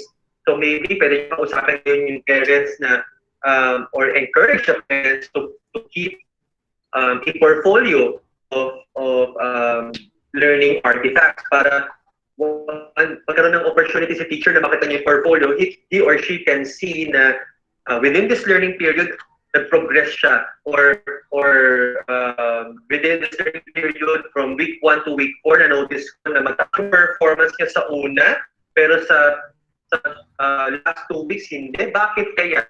So parang gano'n. So ano yung nila makitaan ng ano yung magiging practical sa kanya. Kasi pwedeng, ito yung best method na makakapag-demonstrate yung bata, kaso nga lang baka hindi naman practical. Saka hindi rin siya madali for the teacher na mag-compile lang ng or mag-document ng evidences over time. Fifth, will the assessment be completed individually or in groups? Let's say, okay yung technology, okay yung internet connection rather dun sa area, yung nakakapag-hold ng synchronous sessions, yung teacher and the learner. So maybe pwede nyo gawin dyan, mag-devise siya ng task na pwedeng gawin in groups. So pwede siya mag-perform ng groups of 4 and then have these 4 accomplish the performance task as a group and then they will submit them, magsisubmit na ng isang output, parang ganun. Ngayon, kung meron mga restraints, walang available na resource, then definitely, hindi dapat pilitin yung teacher at ipagawa na lang yun individually. Tapos i-assist ng mga learners kung paano gagawin yun, bigyan din ng assistance yung parent para i-assist yung mga anak na. 6. Will the assessment be taken at the same time or submitted within a specific period? So here we're talking about implementation, whether synchronously or asynchronously. So pwedeng, let's say kung synchronously at quiz yung teacher, pwede niya siguro ipagawa, ipa-open niya yung lahat yung videos, yung lahat ng students niya, and then while the students are taking the quiz, binabantayan niya just to make sure lang na walang parent or kapatid na nasa likod na bumubulong ng sagot or tumutulong sa bata na nagbibigay ng sagot. Pwede ganun. Or kung asynchronous naman yan, pwede mag-set ng time limit yung teacher, like ibibigay niya yung seat work or yung task rather 1 o'clock, set lang submit na, parang ganun. Yun. So it really depends on how the teachers have come to understand yung context ginagalawan ng mga learners para makapag-decide siya nitong mga to. Sa umpisa, posibleng mahirapan yung teacher, but then again, by experience, makikita niya na ito yung mga kailangan niyang i-adjust from time to time. 7. How will class size affect the way the assessment will be conducted? Class size has been a perennial issue in our education system even prior to the COVID-19 pandemic. So it's really natural for class size to also be an issue when it comes to implementing assessments from a distance or through or under the remote learning setup. So babalik tayo sa principle ng manageability and practicality. Given this class size, ano yung assessment task? Ano na-design yung assessment task para maging manageable siya para sa mga bata? Ano yung assessment method na pipiliin ko para hindi mahirapan yung bata, pero at the same time, nakakakuha ko ng sufficient information about my class, both at the individual and at the group level. Ano yung method na makakatulong sa akin to make better decisions on adjusting my instruction or even producing better materials or activity sheets for my students. And lastly, I think sa mga notice yun na may mga examples about technology, but this is also a consideration. How can technology help? If there's enough resources available in the community, they have sufficient access to the internet, sufficient connection, the bandwidth is okay din naman, then how can I maximize the use of technology to make my assessments more efficient and more effective, right? So again, these questions should help the teachers make informed decisions about what kinds of assessment methods they should be able to implement. Well, there are actually 4 assessment methods. They can observe. For example, yung sabi ko kanina sa quiz, di ba? Naka-open yung video, inoobserbahan niyo yung mga bata habang nasagot ng quiz. Or, let's say, bumalik yung answer sheet, nakita niyo perfect naman yung sagot ng bata, pero siguro may question sa back of the teacher's mind niya, sure kaya ako na hindi yung parents na nasagot nito? So, pwede niyang gawin dyan, kontakin niya yung parents, magpaalam siya na okay lang po ba na bigyan ko ng task yung anak ninyo ulit and then panonoorin ko po kung paano yung sasagutin ito. For example, kung may word problem man yun, pwede ko po ba siyang panoorin na isolve itong problem na to. So that's one way of doing observations. Second, talking to learners. So let's say mahina yung internet connection, hindi possible yung observation, baka conferencing may be possible. That's also one way of describing talking to learners. When we do conferencing, we can ask the parents how the learners are doing. Pwede rin yung learners mismo how they are doing. Minsan, pwede hindi maging honest yung bata, sabihin niya na, teacher, okay lang ako, natapos ko naman yung module. So syempre, if you want to really verify kung okay lang talaga, you can talk to the parent. Sabihin ng parent, actually, tama naman po siya. Hindi okay naman po yung ano. Kaso nga lang, na-notice ko po na ang bilis niya natapos yung module. Baka po masyadong madali yun para sa kanya. Meron ba kayong additional task na ibibigay for my child?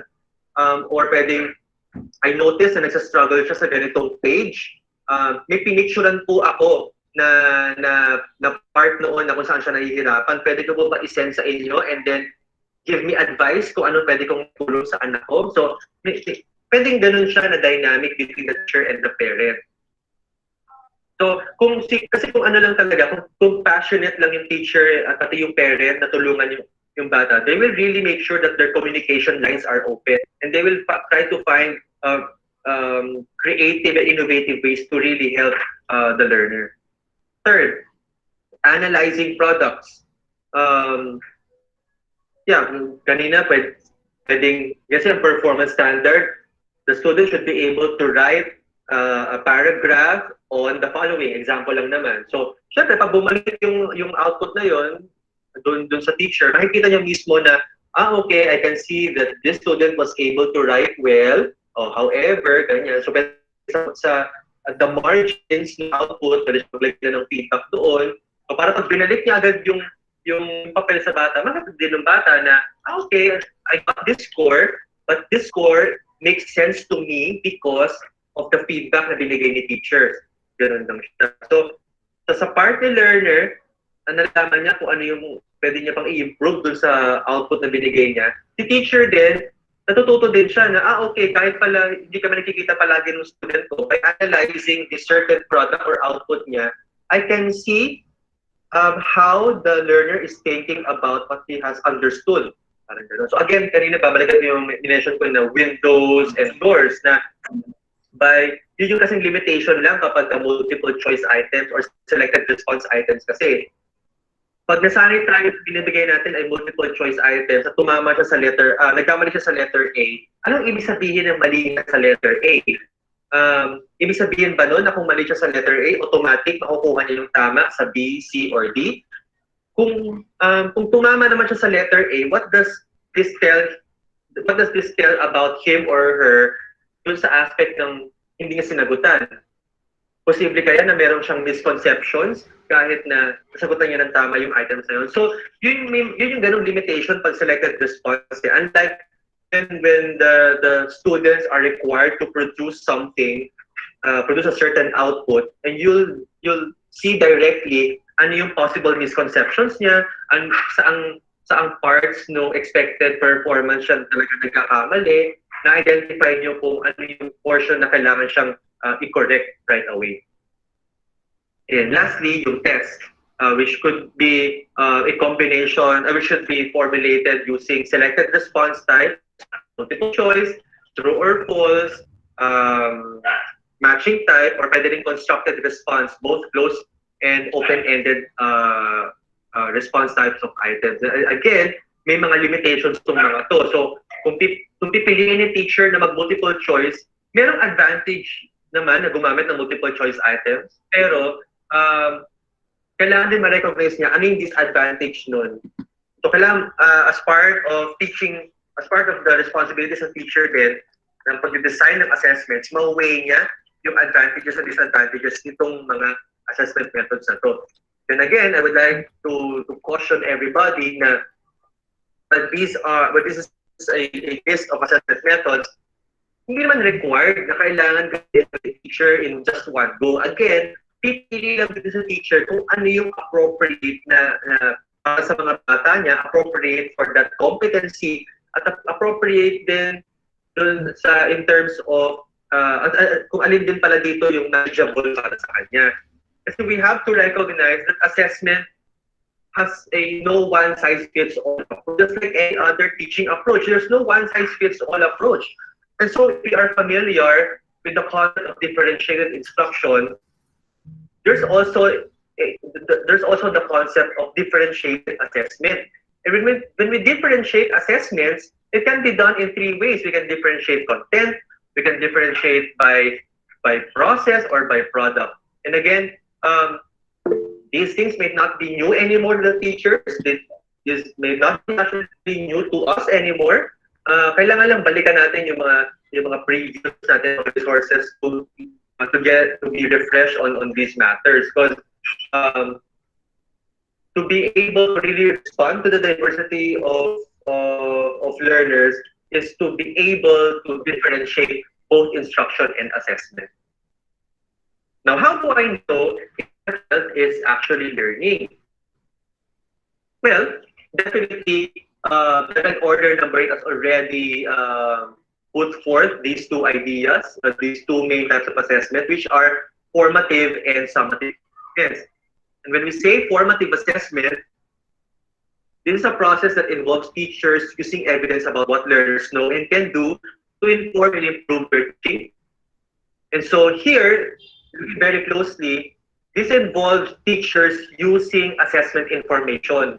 So whatever information he or she was able to accumulate after implementing a certain assessment, yun dapat yung magamit niya para makapag-decide siya paano niyang i-restructure or recalibrate yung kanyang weekly home learning plan, for example, na binibigay sa mga parents.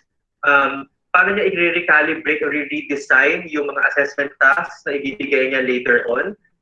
So, with that in mind, if the teachers are more intentional and more targeted in the ways they are designing their instruction, then it should be expected that the learning outcomes will improve when teaching also improves.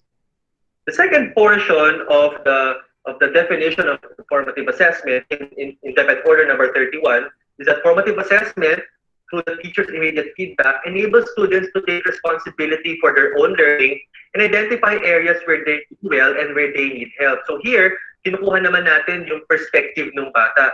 So in the first part of the definition, this is taken from the teacher's perspective, the teachers using the information to improve teaching and thereby improving learning outcomes.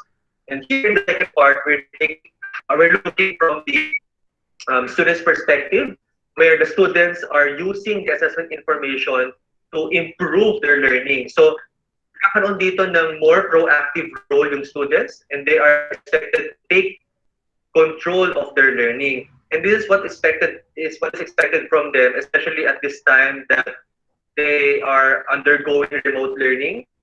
And actually, when one is doing remote learning, kailangan na-establish na rin yung independent learning skills. Yun nga lang, malamang maraming nabigla tayong lahat na dito sa setup na to. Definitely, maraming sa mga bata natin na hindi pa rin kaya mag-work independently. So, informative assessments school will take priority. We are hoping learners will begin to take control of their learning processes, and they should be able to identify their areas of strengths and their weaknesses, and sila mismo mag-initiate na maghanap ng support and tulong sa kanilang teachers and the parents. And so, we can say that assessment, in terms of purpose, yung first portion of the definition, this actually alludes to assessment for learning. The second one is assessment as learning. Just to emphasize, assessment as learning pertains to metacognition. So, the learners being able to take control of their learning should be able to use ongoing reflection so that they are able to correct their own thinking processes. They can adjust their strategies and thereby improve their learning outcomes. Now, when implementing formative assessment, there are again 3 questions that should help teachers frame their decisions about implementing formative assessment. The first question is where is the learner going? That's from the perspective of the teacher. Or the student should also be able to ask him or herself, where am I going? And this requires a deep understanding of learning outcomes for a certain week as stated by the most essential learning competencies. Dapat malaman ng bata, ano ba yung expectation sa akin ni teacher for this week? So dapat ma-communicate yun ni teacher doon sa learner and doon sa parents na alam maintindihan din ng parents na okay, for this week, ang expected palang matutunan ng anak ko, addition of fractions. Okay, ngayon, kung alam ng learner sa kanong parent na ito yung dapat matutunan for this week, ang next question ngayon dyan, where is the learner right now? Where am I right now? Kung expected pala sa akin na matutunan ko this week, ang addition of fractions, ano yung naituro na sa akin dati ni teacher na makakatulong sa akin to understand this topic. Sa part naman ng parents, ganun din. Naku, addition of fractions pala. Ano ba alam ko dito dati para matulungan ko yung anak ko? So, dapat may ganun din siyang way of thinking. So by understanding where the learner or the learners are at present, makakabigay ngayon ng targeted na advice yung teacher na ito yung dapat gawin mo muna sa ngayon para ma-accomplish mo itong learning material na ito or this module para matapos mo siya. Because then again, if the module is too advanced for the learner, then you cannot expect the learner to perform very well with the module na yun. Okay? So there has to be some sort of support, or there has to be some types of supports rather, not only one support, but rather a range of supports for the learner to really establish and to really perform very well and to demonstrate their learning. And third question, how will the learner get there? So yun nga, strategizing na. So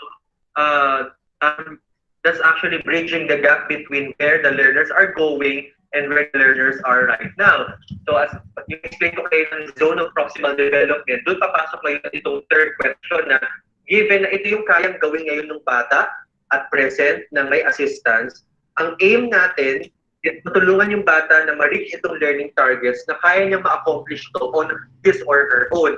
Ano ngayon ang strategies na pwedeng gawin ng student? Or kung ako yung student, ano kaya yung mga strategies na pwede kong gawin? Say, dapat pala aralin kong mabuti yung module. Or meron naman akong access sa internet, may ako doon isang part ng module, and maybe I could Google it, search ko, okay, ito pala naiintindihan, ito pala yung ibig sabihin nito. Paano kung wala akong access sa internet? Siguro kung meron akong additional books sa bahay, baka tingnan ko yun sa mga books ng mga kapatid ko. So, this is about strategizing. And again, the whole assessment process should not be the burden or should not be the sole responsibility of the teacher. Now, if the learners and the parents take a proactive role in the assessment process, people to strategize nung paano re-reach yung targets na yung mga learning targets na ito should be also done by the learners and the parents. It means we dapat makapag-strategize ng mga ito. And so, to be able to do that, there are actually formative assessment strategies enumerated in the policy. And the first strategy there is establish clear learning target assess criteria. Again, this alludes to the concept of transparency, that if the learners are well adept or are cognizant of the learning targets and how they will be assessed dun sa mga activities ginagawa nila, then they will be able to show or demonstrate their learning more effectively. So basically, this strategy will help address question number 1, na where am I going or where is the learner going? The second one, elicit useful evidence of learning, will help the teachers, the learners, and the parents get responses to the question, where am I right now? So, yung where am I right now, hindi lang siya prior to undertaking the module or the learning material. Pwede siyang along the way. So, pwedeng day in, day out, or even prior to the end of the module or the end of the week, consistent yung pagkuha ng evidences of learning. Pwede, hindi mo kasing consistent na nagagawa ng teacher, but again, involvement nung parents yung magiging important dito on how to make sure that learning is actually captured from time to time. Thirdly, provide timely and effective feedback. You notice pangatlo na ito na na-mention kasi nga feedback is central to to the effectiveness of the assessment process. So it has to be timely and effective. Fourth, engage learners in assessing and improving each other's work. So again, if the resources permit, learners may be engaged in doing peer assessment, wherein they can be asked to look into each other's work and provide feedback to each other para ma-improve nila yung work nila before submitting. And lastly, because formative assessment is crucial for developing independent learning, then there are also strategies that can help increase their objective of their own learning. And again, formative assessment should help learners to self-regulate and develop their metacognition so that they can process their own thinking. Then again, we'd like to remind everybody when saying metacognition, it's about thinking about our own thinking. So part of taking ownership of our own learning is being able to think about our own thinking processes. So in Annex A, you can see there sample techniques for each strategy that can be implemented asynchronously or synchronously. Again, we would like to emphasize that this list is not exhaustive, meaning there may be some techniques that our teachers are implementing for each assessment strategy. So we would like to ask the schools to document these good practices and then i-collate siya the schools division level, i-forward siya sa regional level, and hopefully we could get this documentation so that we can improve and get to know the good practices being implemented in your respective areas. Because we have to remember that describing a certain practice, whether it's an instructional practice or assessment practice, whether describing these practices as best, it's actually relative. Best is relative. So it may be a best practice for this area, but not be a best practice for another. That's why when it comes to describing practices, I only use the word good. Because one may not be good in one or effective in one context, may not be actually effective in another. So if we are able to document all these practices, you'd be able to learn so much about how teachers are assessing our students at present. Even considering the challenges that we are facing right now. Yeah, so here are more sample techniques for providing effective feedback, and then for the other two formative assessment strategies. Again, when we talk about formative assessment, we have to be reminded that this takes premium especially for this school year. Formative assessment should have actually been at the center of classroom assessment since, well, I think it should have been at the center even before JUAN 2015. And so if our schools really appreciate the value of formative assessment in instructional improvement and in learning improvement, then I think you will not have any problems guiding them or helping them realize the importance of formative assessment or doing the formative assessment at home. Kailangan naman dito that formative assessment should be specific, frequent, repetitive, and free from grading. Kasi yun naman din talaga ang purpose ng formative assessment. Hindi dapat ma-pressure yung mga teacher, yung mga parents na kung mataas na score sa isang formative assessment. Kasi nga, ang formative assessment should only provide information kung ano yung alam na ng mga bata at hindi pa niya alam at ano yung mga areas na ano yung mga support sa kailangan para ma-improve dito sa mga to. That's why formative assessment activity should be specific in terms of the kinds of skills or the targets or the skills that are being targeted. And these skills should be necessary to the attainment of learning competencies na may measure sa summative assessments. So in other words, formative assessments should serve as stepping stones towards the summative assessment. So kung nakikita natin or kung makikita ng isang teacher na sa summative assessment ito, let's say a performance task, medyo mahirap siya, huwag niya ibigay yun ng full blown na ganun lang siya. Pwede niyang hatiin yun, pwede niya isang task, yung performance task, para kung dapat ma-accomplish yung task at the end of week 5, for example, pwede siya magbigay ng mga smaller tasks dun sa mga weeks leading to week 5 para hindi nabibigla yung bata na ito yung kailangan gawin niya agad. So, ganung klase ng support yung kailangan ng mga students ngayon. And along the way, from week 1 to week 4, or week 1 to week 5, before the submission of the summative assessment, or prior to whatever summative assessment na gagawin nila, along the way, dapat ito formative assessment na yung si teacher or nagbibigay ng evidences yung parents para malaman niya na, okay, ito yung difficulties ng mga bata. Okay? So, formative assessment should be dynamic. It's not a static it's not a static process. Kaya siya process, it should be dynamic. It should be ongoing and continuous.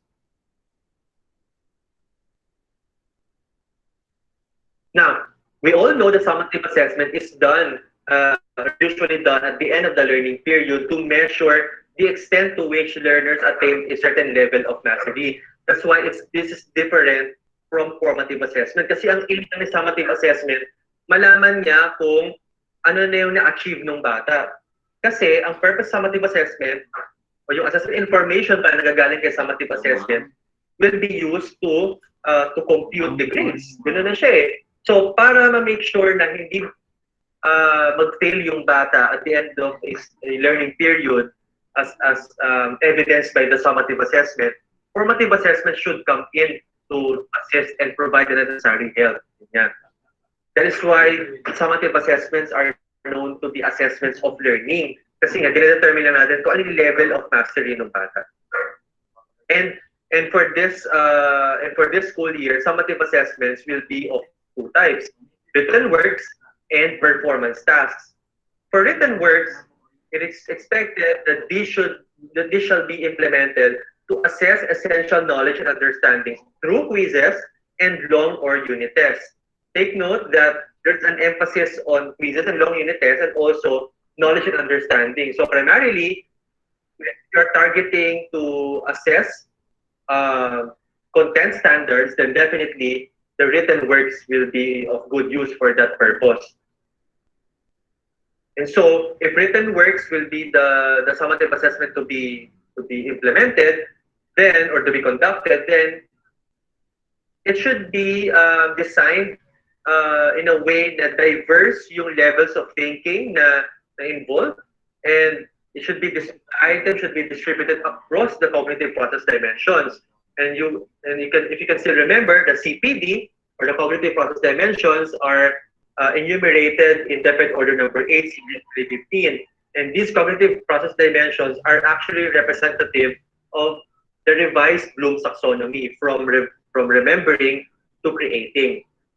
And aside from that, aside from the diversity, if you want to really diversify rather the items or the tasks involved in these written works, then there should also be a combination of selected response and constructed response types of items. Hindi siya hindi mangyari na ang pag-design nitong written works ay all throughout multiple choice or all throughout matching type. When we try to diversify in terms of the cognitive processes involved, usually, pati yung formats yan, automatically nag-diversify na. Then, the other one is the performance task, which should be implemented if we want our learners to demonstrate their learning in multiple ways. We have to be cognizant of the research literature that not all learners can do very well in especially multiple choice items. Actually, according to research, merong gender component yan na some researches show na the males or the boys do better in multiple choice items. Meron namang ibang research groups of research na yung females naman na nagdo-do better compared sa boys when it comes to multiple choice. So definitely, hindi palagi kasi na yung mga selected response type ay okay siya eh. Meron pa rin certain aspects of learning that will be better assessed using performance tasks, especially if we are assessing performance standards. And these performance tasks can may include products or performances and written output. So for example, I think yung mention ko kanina, if the performance standard says the learner or the learners are expected to be able to write a paragraph on blah blah blah following a set of criteria, parang ganun. So definitely, hindi siya dapat pumasok as written work, di ba? Performance task siya, na written nga lang. Okay? Now in Annex B, you have here sample summative assessments that qualify as performance tasks, which are also categorized according to the learning delivery modalities. In the policy itself, you can see there are many examples for different learning areas. What I'm just showing you here, because I just took snapshots of the samples, kaya nakikita nyo lang dito yung languages. But of course, you will have to refer to the policy to see all the rest for the learning areas. Okay, again, similar to Annex A, this list is non-exhaustive, and our teachers might be using or implementing or conducting summative assessments using other tools or other performance tasks na pwedeng wala dito, but they can still be valid. Now, more on performance tasks. These should be designed to provide opportunities for learners to apply what they are learning to real-life situations. I already underscored this kanina. And so these tasks must also be accompanied with clear directions and appropriate scoring tools. And I further explained this already when I was explaining about transparency. Now, for scoring tools, you can see there in Annex C, two types of rubrics, a holistic and an analytic rubric. While there are only two examples here in the annexes, if you would like to see more examples of rubrics, I highly recommend the Classroom Assessment Resource Book that is attached in the policy. I hope you were able to see the card already. Actually, yung buong policy, mga ano lang siya, 10 pages. Baka nung pag-download nyo sa policy, nagulat kayo nung una na, bakit to 256 pages? Ang nagparami dyan yung Classroom Assessment Resource Book. And by browsing through the card, I hope you were able to appreciate the resource book, and not just only appreciate, but sana na-imagine nyo na kung paano nyo ma-orient maybe yung mga teachers kung na magamit ito and make and help them maximize the use of this Classroom Assessment Resource Book. Right? Thirdly, because our learners are undertaking 8 learning areas as usual, as prescribed by the curriculum, kaso nga lang, because they are learning at home, it might be challenging for them to accomplish one performance task per learning area. And so we highly advise that, or we should highly advise our schools to encourage our teachers to collaboratively design and implement performance tasks. When schools or when many schools around the world were disrupted because of school systems rather were disrupted by the COVID-19 pandemic, marami na sa mga assessment experts na nagsasabi na this is actually an opportune time for schools to rethink about how they are assessing student learning. And so when choosing to implement performance tasks, it is important for schools to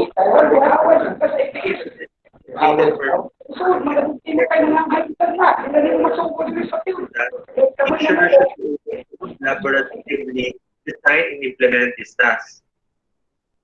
In Annex D, you can see there sample performance tasks for grade 11, integrating 6 learning areas, of course, with their corresponding most essential learning competencies.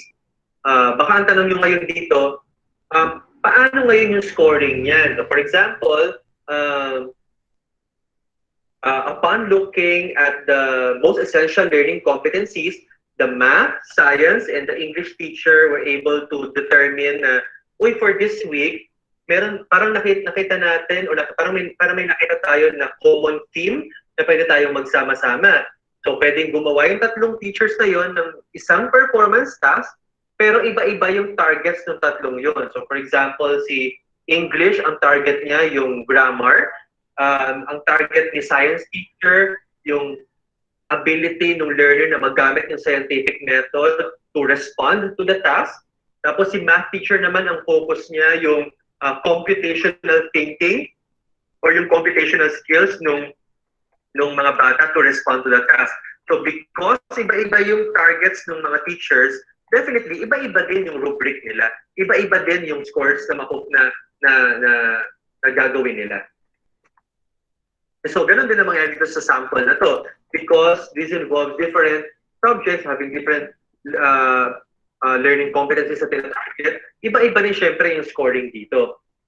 Take note that this sample task was actually developed by a group of teachers in one of the public schools.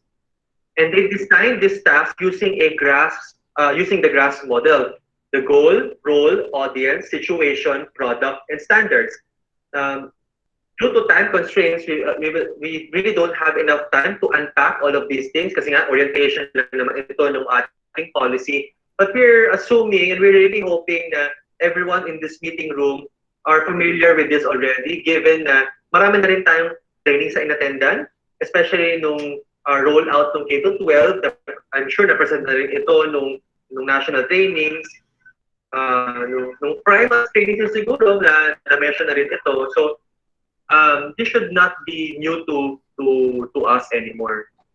Siguro kailangan natin balikan natin itong mga to when we now communicate the policy to the field.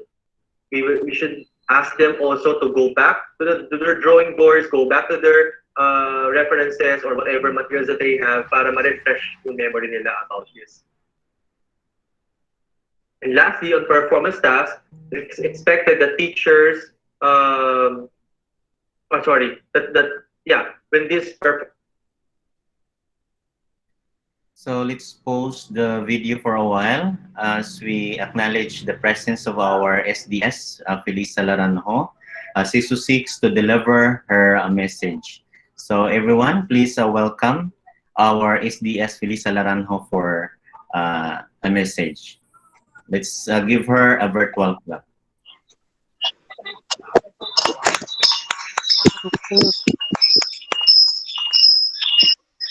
Good morning, everyone. Good morning, Sir John. Good morning, Ma'am Charito, Bibian, and all the principals, the teachers, the different schools. I'm very happy that you are gathered together through the virtual conference of the very important thing that we are expected to do this very moment, the application of DO 31 series of 2020. Now, we had been overwhelmed by the tasks that we have since the beginning of the classes. We were so anxious of our SLMs. We were very busy producing bond papers, printers, and inks. We were producing the modules, staplering, delivering, retrieving, checking, and many other things. And to add this, we have to give grades to our children through the different assessment tests that we will be using. So the DO31 discussed to you how we should assess our students through the different summative tests and the performance standards among the different subjects, among the different levels of our learners from kinder up to grade 12. So I hope you will be listening and you will ask questions if there are things that you would not understand. And just be inspired, just be happy. Though we are not happy at this moment, as for us here in the division office, we are not really happy. We are not really fully happy being quarantined for 14 days. As for me, this is now the third time of my quarantine. So it's not easy to be staying at home. So we have plenty and plenty and plenty of imagination and fears. And the most of all is that I was just informed yesterday that all the personnel who are in home quarantine must undergo rapid testing. And the problem is, sila ay nagpa-quarantine na mo, kunya, they do not have enough numbers of, the province and the municipality of Dinagat do not have the supply of rapid tests. So, according to the provincial health officer, kami-kami na kunoy mag-produce sa among kaugalingon aron rapid test. So, we have to face the 1,700 pesos.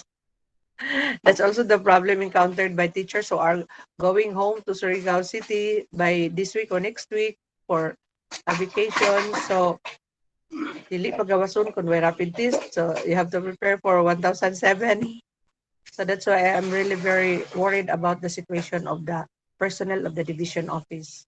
So, I'm just crossing fingers that I can have facilitation for this problem. But that's just part of the lives that we have. We have to face reality. We have to activate ourselves in order to stay alive, continue to be staying alive with this pandemic time. So to all of you, thank you very much for your initiative, for your energy, and for your honest performance of your job. At the end of the day, at the end of this week, at the end of the month of this year, you can say to God that you are worth the salary that you are receiving. The efforts that you have done, the concern for our children, the extra mile that we were doing in delivering the modules were not even enough to were more than enough to say to God that we have done our best. Anyway, you will be blessed by God because God knows what's in your heart. So let us just continue to be a real educator among our children. Sabi ninyo, gimingaw ng mga bata sa ato, sa mga ginikanan, they have realized it is not easy to teach children. So they are hoping ay, balik na untag klase, kaya mga bata di mabati sa amo. So then their time also is not enough to attend their children because they have to look for means in order to survive. So to the district supervisor of ALBOR and the school heads, thank you very much for your leadership. I know ALBOR is always on the limelight, especially with the leadership also of our education program supervisor assigned in ALBOR, Sir John, in ALBOR 1. So kudos to all of you and may God bless us all. So to all of you, I love you. Thank you, Sir John. Thank you very much, SBS Feliz Laranjo, for your precious precious time and very inspiring message for our teachers in ALBOR 1. So let's give her a virtual clap again, ladies and gentlemen. Thank you very much, Mom.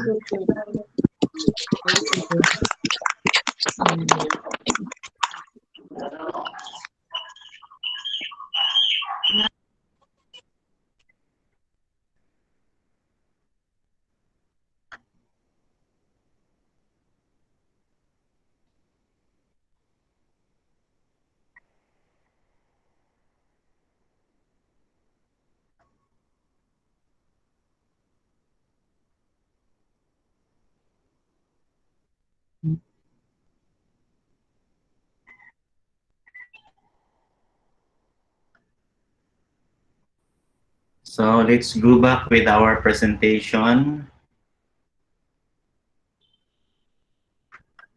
The performance tasks are accomplished, there should be enough flexibility provided with consideration to the time and available resources. Hindi pwedeng at this point masyadong mahigpit yung teacher na itong competency na to kailangan matapos siya in week 5. So kailangan ganitong time nyo rin siya ipasa.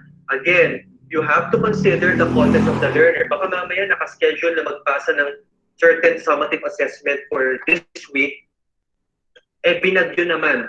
yung area na yon, or or I don't know, maybe some other emergency na experience no isang group of learners, or maybe there's one learner na very unique yung challenge na na-encounter niya. Definitely mapo-frustrate lang siya kung ang uunahin niya pa yung assessment kaysa yung kung ano man yung may tutulong niya sa family niya. So again, babalik tayo dun sa communication line. There must be an established open communication line between the teacher and the parents and the learner, so that the teachers consistently get updates from the families na hinahandle niya para din alam niya kung ano yung adjustment na gagawin niya for the sake of the learners. And so it is important when implementing summative assessments that teachers exercise professional judgment, providing enough opportunities for learners to practice and redo their work whenever necessary, so that they can reach their learning targets with the least amount of pressure. So, gaya sabi ko, kung kaya namang i-extend yung deadline, extend yung deadline. Kung mahirap yung summative assessment sa design mo, provide opportunities for learners to practice using the formative assessments, again, as stepping stones.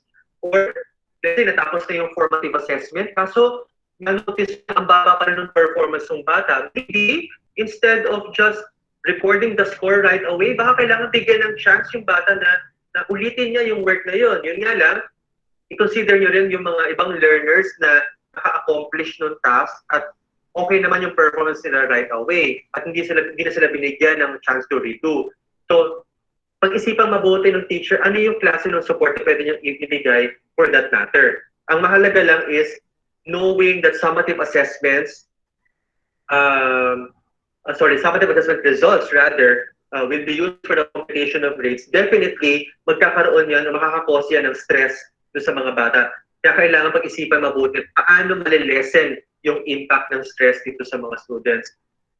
There's a significant portion of literature already on educational neuroscience saying that when people are too stressed or when students are stressed, definitely they will not be able to learn. So ganun din sa formative assessment. So kung ang understanding ng parents at ng learners, ang formative assessment ay i-scorean at gine-gradean, then definitely masyado sila mape-pressure na baka wala nang ma-process doon sa kanilang kailangang matutunan. So again, at this point in time na we're just really after na matuto yung bata, that there's learning continuity, we also have to consider how to lessen yung pressure na na-experience itong mga families na to. And at the same time, ma-lessen din syempre yung stress and pressure na naranasan ng mga teachers. Parang balance yun. Now, if you notice, I highlighted in the previous slide the word professional judgment. And when it comes to assessment being a complex teaching responsibility, teacher professional judgment about assessment really matters. Now, what do we mean by professional judgment? It's judgment that is informed by professional knowledge of curriculum expectations, context, evidence of learning, methods of instruction and assessment, and the criteria and standards of success. Now, definitely, as provided for by the Philippine Professional Standards for Teachers, it is expected that teachers are cognizant of the curriculum expectations. They should have deep understanding of various pedagogies. They should have understanding of the different levels of criteria and standards of success. However, at this point in time, kailangan mataas din ang ability ni teacher to analyze the context of their respective students. And hindi lang siya dapat ma-analyze at the class level. If really possible, it may be difficult to many, but it would be really helpful for the teacher to determine the context of each of his or her learners. And so, if we are trying to establish a balance between formative and summative assessments while putting premium on formative assessments, teachers must set realistic expectations and use their professional judgment to find a good balance between what is effective and what is feasible. And again, I will go back to one of the principles that we discussed a while ago between desirability and manageability.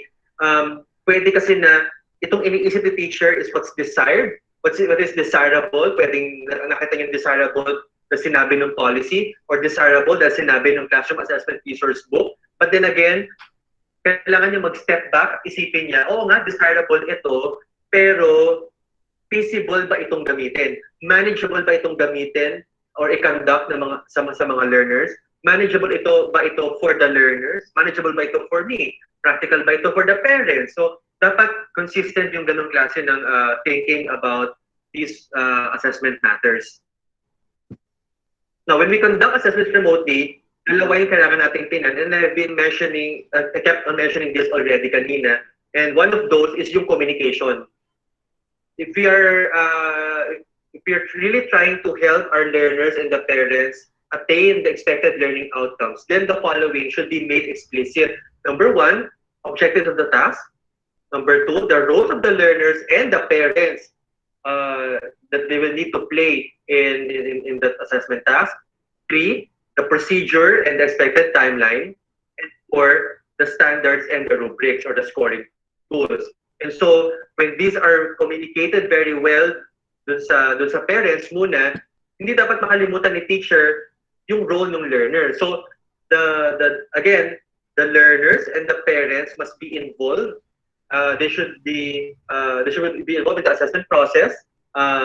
These things should be communicated well to both of these groups of people. And so, there should be enough room for negotiation para magkaroon ng adjustment or flexibility. So, kunwari, pwede mag-negotiate yung learner sa yung teacher na, teacher, pwede mo bang isubmit na lang namin to on this day kasi po ganito. So, yung ganung klase ng negotiation dapat open si teacher doon. At hindi dapat siya magalit or kung hindi man siya sanay sa mga ganun, well, this is the point na dapat maging mas open siya to such adjustments.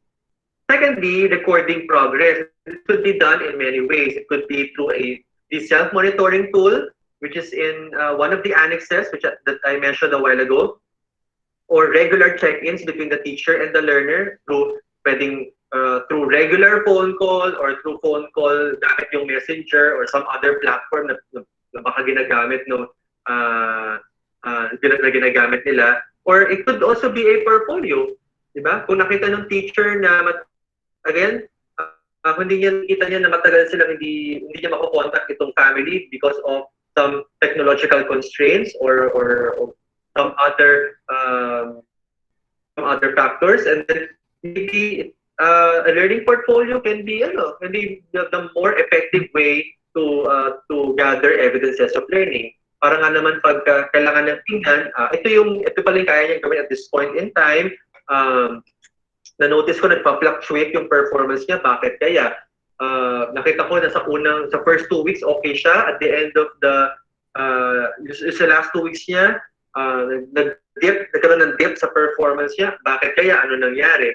So the learning portfolio can help facilitate or help the teachers make informed judgments about what he and she do to adjust the instruction.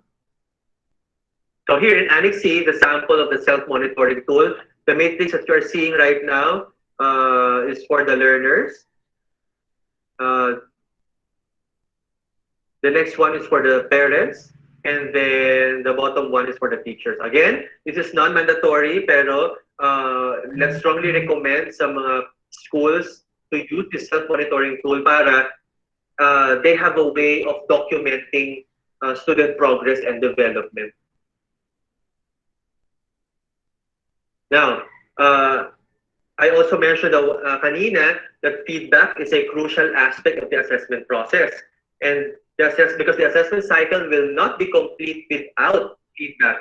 And so to benefit learning, both formative and summative assessment must be accompanied with timely, constructive, and meaningful feedback.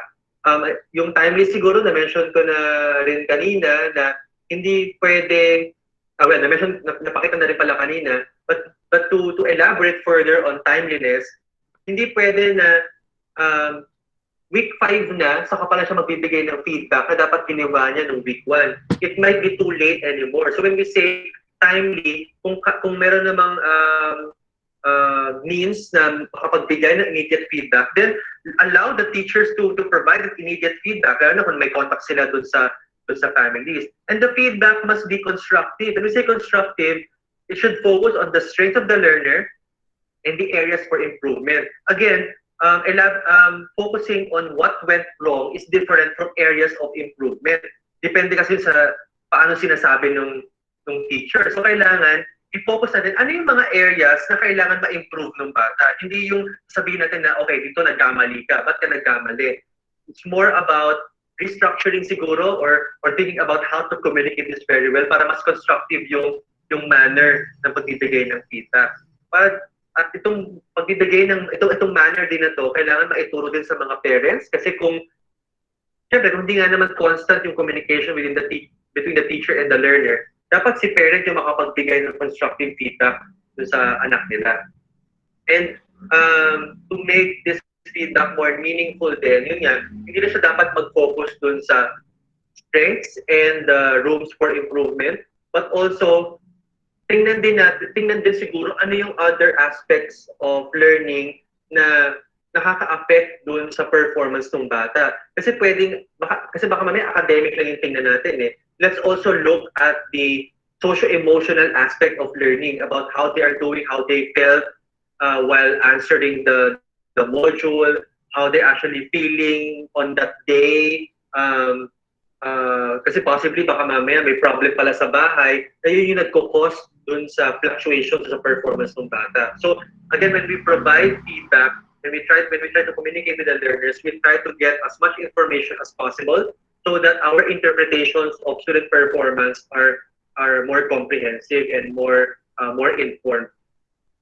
And so to really provide more comprehensive feedback to our learners and their families, this model can actually help teachers provide the necessary feedback depending on the level na tina-target niya. So just allow me to zoom in here. Yeah. Feedback can be given at 3 levels. It could be at the task level, at the process level, at the self-regulation level. So at the task level, ito yung kaninang binabanggit ko na example na let's say a multiple choice item or merong isang sige, wag na multiple choice item, but rather just a simple quiz made up of 10 items. Kung yung task lang mismo ang focus, pwede ang question doon is his or her answer for this question correct or incorrect? If it's correct, bakit kaya siya correct doon? Is there enough information that can tell me kung bakit siya correct doon? Kasi kung letter lang naman na sinagutan niya, is that enough to tell me na, okay, naiintindihan na niya yung lesson? Kung mali naman siya sa item na to, does that provide me enough information to really gauge or determine kung saan siya nahirapan dito sa item na to? Kasi kung letter lang naman, yun nga, ano masasabi nun about the student? Something like that. Ito sa task na to, where did he or she go wrong? Ano yung information na kailangan kong malaman para ma-determine ko na talagang na-meet niya yung criteria for this task? So ito yung at the task level. These are the questions naman at the process level. So feedback at the process level can be framed using the following questions na what strategies did my student use to be able to accomplish this task? Tama yung ano niya, yung sagot niya dito. Ano pa yung strategy na ginawa niya? Or given this strategy na ginamit niya, ano yung pwede niyang ma-improve dito? Or ito yung ginamit niyang strategy, kaso nga lang, mali yung nakuha niya sagot eh. Bakit kaya? So again, these are some of the questions targeted at the process level na. And not only sa process ng task itself, but rather really delving into the thinking processes of the learner. That's why we were hoping na when constructing assessments, hindi lang yun basta yung selected response lang. Dapat merong mga open-ended responses like mga essays or asking them to use what they already know and do to what they already know and understand rather to really express their thinking in their own words. And then here are also questions at the self-regulation level. These questions pertain or actually encourage metacognitive thinking So for example here, how can he or she monitor his or her own work done? So if you notice na nagva-vary yung performance ng bata sa bawat week, baka pwede yung bigyan ng advice yung student na maybe you would like to to keep a journal. So doon sa journal na yun, isulat mo doon ang natutunan mo sa bawat module for this week. Huwag mo kokopyahin kung nakalagay lang doon na definition. Baka magandang explain mo siya in your own words. Maybe something like that para makita nyo, at makita din niya mismo as a student na okay, ito na pala yung natutunan ko for this week. At na-notice ko na dahil sinabi ni teacher, nag-improve na pala yung paano ko in-explain ito, paano ginagawa ko. So again, as part of independent learning, they should be able to identify how or identify the strategies that they can do to improve their performance. And so we're hoping that when we are able to communicate this model very well, the teacher should be able to use the questions here to frame their thinking about the types of feedback that they can give to their learners, whether it's in written form or orally. And so lastly, if teachers are able to accumulate or document or gather significant assessment information about their students, then there shouldn't be any problem when providing remediation. And actually, remediation can come as early as the first week. Diba? Hindi na kailangan mag-intay ng fifth week of any quarter. Kasi baka mamaya, pag laging iniintay lang yung fifth week, tapos hindi established yung formative assessments dun sa mga previous weeks, it might be too late anymore to remediate. Okay? That's why formative assessment should be should take priority already. Okay? Even before, minimension na rin namin yan. At lalo ngayong school year na to, na kailangan mas maging emphatic tayo sa mga schools na yung formative assessment must be put to the fore or must be placed to the fore of assessing student learning, so that ma-identify din ni teacher which groups of learners are actually doing well and which groups of learners are actually performing below expectations. If the teachers are able to identify which learners are performing very well, pwede siya mag-decide na, okay, baka ito yung mga ready na for the next module, or pwedeng huwag muna mag-proceed to the next module, bigyan ko sila ng enrichment task. Parang ganun. Tapos pag na-identify naman niya which groups of learners are performing below expectations in the summative assessments, baka kailangan bigyan sila ng additional formative assessments maybe, bago sila bigyan ulit ng summative assessment na pwedeng pambawi doon sa mga mababa ang performance nila. So again, ang role talaga natin dito, ang responsibility rather pala ng mga teachers dito is to ensure that the learners are continuously moving forward. And this is to make sure that the students are prevented from really failing any learning area because they are given the appropriate support since day one. Ganun dapat yung mentality. And so sa atin, sa level natin as supervisors, as chiefs, as specialists in the central office is to provide the appropriate and targeted technical support to the schools, especially to our teachers. Kasi kung baka meron sa kanila dito na new pala sa kanila ibang concepts dito sa interim policy, doon naman sa iba na hindi new itong mga to, baka kailangan ng push sa kanila without pressuring them naman na kailangan gawin mo to, ganyan. Again, hindi dapat naging prescriptive itong policy na to. It should the teacher should be able to use their professional judgment on when and how to use certain assessment tasks or assessment methods for their children.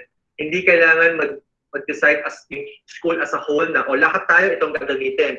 Kasi posibleng iba-iba yung hawak na bata natin considering yung mga konteksto na pinagkagalingan ng mga bata. Remember na kahit na yung school nakasituate sa isang location, sa isang community, it may be possible na due to the distance learning modality, baka naman may mga bata na mas malalayo pa yung geographical distance nila. So, the diversity of context actually make the assessment, the implementation of assessment more challenging. And because more challenging, the more that we at the central, regional, and schools division offices should provide more wiggle room for our teachers and for our schools and the teachers para there's enough opportunity for them to do trial and error, to experiment which works and which will work and which will not.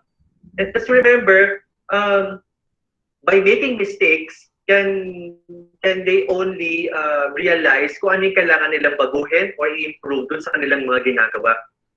Edward Briseño actually formulated or theorized, or actually put forward rather, conceptualized 4 different types of mistakes. And among those 4 mistakes, the most important mistake or most valuable mistake na magandang i-commit sana ng mga teachers kahit siguro natin yung tinatawag na stretch mistakes. And these mistakes are actually committed when a certain task is challenging. So if we find kung tayo mismo nahihirapan tayo sa implementation ng BELCP dahil nga dito sa current setup natin, for sure, pag nakikita natin na merong solution, di ba, nagka-light up yung mga mata natin and we realize na, okay, I found a good idea. Ganun din dapat sa mga schools and the teachers. There should be enough room for improvement. There should be enough room for experimentation. Although, syempre, we don't just want them to experiment blindly na basta lang makapag-implement na gano'n lang. Yung trial and error sila or attempts for trial and error or attempts to experiment assessment methods should allow them to think deeply about the experiences. These experiences should help facilitate ongoing reflection and self-correction. Okay? And so I hope all of you were able to get so much from this session. By the way, we would like to appreciate those schools division offices and regions who have already initiated the orientation for the respective jurisdictions. And I hope na kahit nakapag-conduct na kayo ng orientation, may nakuha pa rin sana kayo dito sa session ko. Doon naman sa iba pa po na hindi pa nakapag-conduct ng orientation, I hope that this session has been helpful for you. And I really hope in general that whatever information that you've seen, that you've able to gather here, always remember that just absorb whatever's useful for you. Ideas that you think are redundant already, you may disregard maybe, or maybe try to tingnan nyo lang from another perspective, and try to add something uniquely na lang. So given na itinaiintindihan nyo na from this session, think about your own respective context, think about what you can do for the implementation of this policy, and try to add something unique to this, try to add some unique flavor into this, and maybe you'll be able to find a better solution to the things that are happening sa inyong mga respective stations. And so with that, if you still have any questions regarding my session, you can put those questions in the chat box, or if kung wala man kaming enough time to answer your questions later, you can email me directly with your questions at josephrandolph.palataw@deped.gov.ph. Again, maraming salamat po sa inyong lahat, and I'm looking forward to seeing you later during the Q&A session. Thank you very much. So thank you very much for listening. That is our first video. Now for the second video.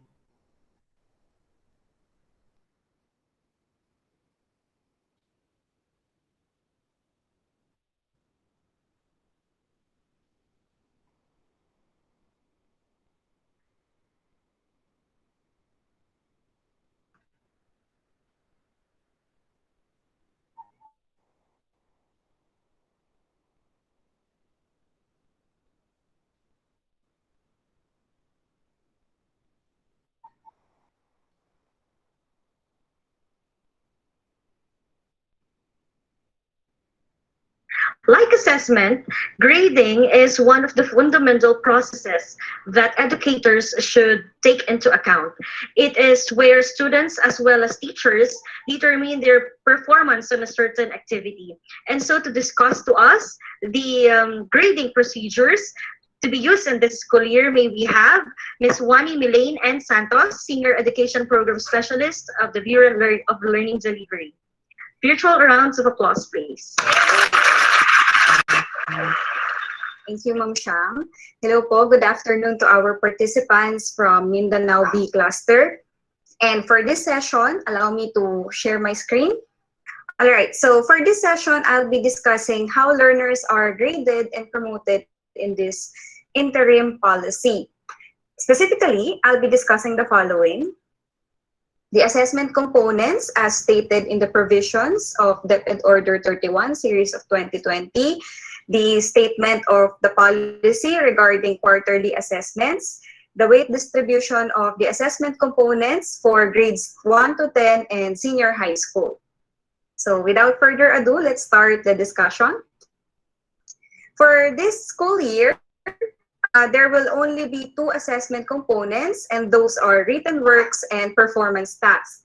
So both of them should assess the content and performance standards as determined by the most essential learning competencies released by the Bureau of Curriculum Development.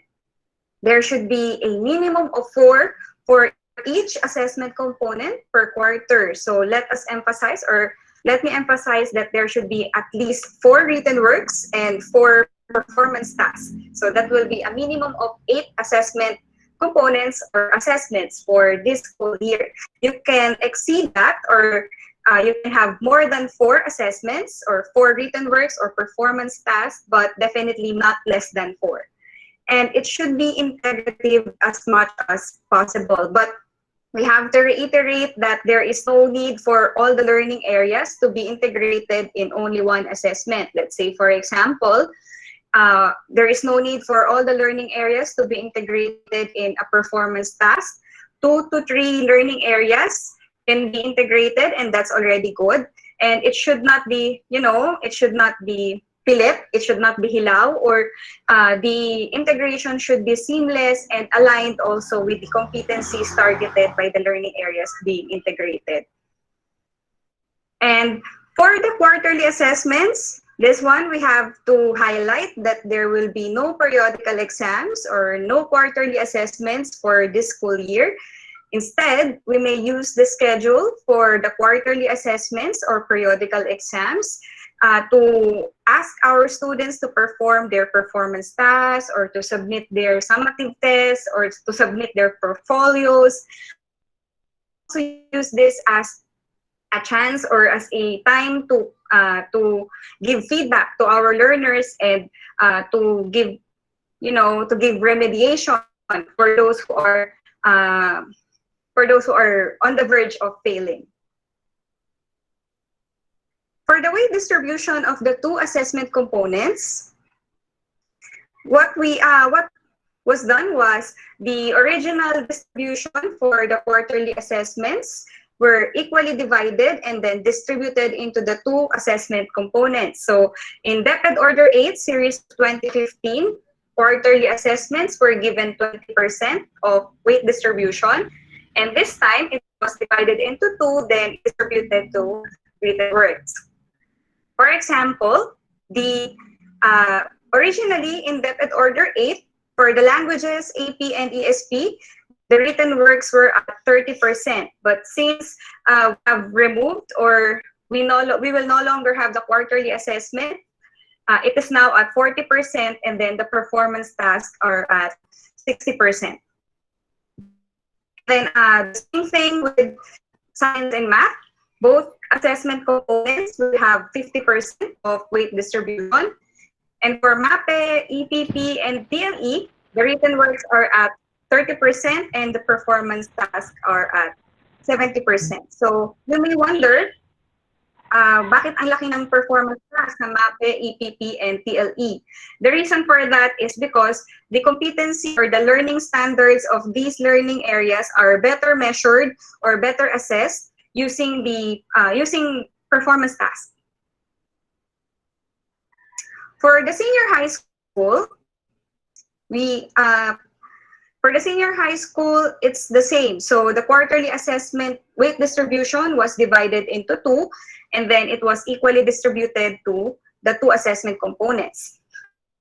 For the core subjects or the learning areas which were taken by our learners regardless of their track or strand, the written works are at 40 and the performance tasks are at 60. For the academic track, or for our learners who are in the STEM, ABM, UMS, and GAS, all other subjects, such as their specialized subjects and their applied subjects, the written works are also at 40% and the performance tasks are at 60%. Then for the immersion, research, business enterprise simulation, performance, MAPE, EPP, and then TLE, their written works and performance tasks will have an equal distribution of 50%. For our learners who are at the TVL, sports, and arts and design tracks, their all other subjects, such as their specialized subjects and their applied subjects, will have 30% in written works and 70% in performance tasks. Meanwhile, for their work immersion, research exhibit, and performance, the written works will be at 30 and performance tasks are also at 70. We would like to emphasize that performance tasks are not limited to performances or products, but they can also be in written form, such as journals, research proposals, research papers, anything that demonstrates a mastery of certain skills or certain competencies. Those can be classified as performance tasks. Now, what about the transmutation of grades? We will still follow Appendix B of Order 8 series of 2015. So the only thing that changed actually is the weight distribution and, of course, the assessment components for this interim policy. The policies on retention and promotion, we will still follow DepEd Order 8. So ganun pa rin po. For grades 1 to 10, I think, yeah, for grades 1 to 10, if more than 3 subjects ang naibagsak, retained. And then for senior high school naman, if a student has failed, then he or she has to be enrolled in remediation classes or summer classes. And then if he or she still failed the summer classes or remediation, then the student will have to take the failed subject as a back subject. So all the provisions of DepEd Order 8 on promotion and retention and transmutation of grades will still be followed. And the only thing that changed, we have to emphasize this, are the weight distribution of the assessment components and, of course, the assessment components themselves, since we will no longer have the quarterly assessment.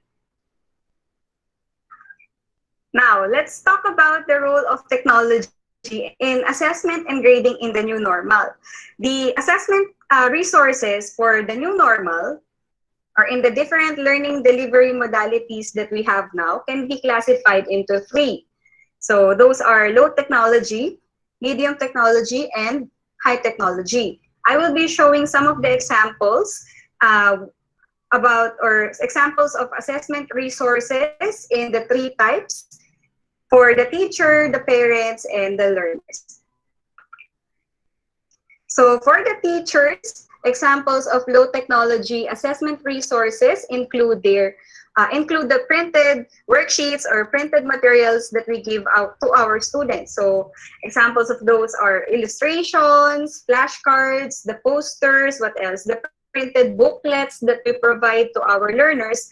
All of those are under low technology. So low technology assessment resources, generally they are common or they are ubiquitous. They are not highly reliant on technological advances or they are not highly dependent on electronic gadgets. Meanwhile, for medium technology, these are assessment resources which are better carried out using electronic gadgets or using the internet, using an internet connection, but some alternatives can also be seen or some alternatives can also be followed. Examples of these are the bite-sized assessments through text messaging apps or through Facebook Messenger, the free Facebook Messenger that we use in order to communicate to our learners and to our parents. Those are examples of medium technology. Also, the radio lessons, the television video lessons that we see or that we use in order to carry out the teaching learning process, those are under the medium technology of assessment resources. And for high technology, these are the assessment resources which are heavily reliant on the internet connection and on electronic gadgets. Examples are PDF readers, the e-books, the e-journals, and the PowerPoint presentations that we are using are examples of these high technology assessment resources. Also, the quiz feature of our learning management systems are classified as high technology. The quiz feature of Edmodo, of Kotobi, those are examples of high technology assessment resources used by our teachers.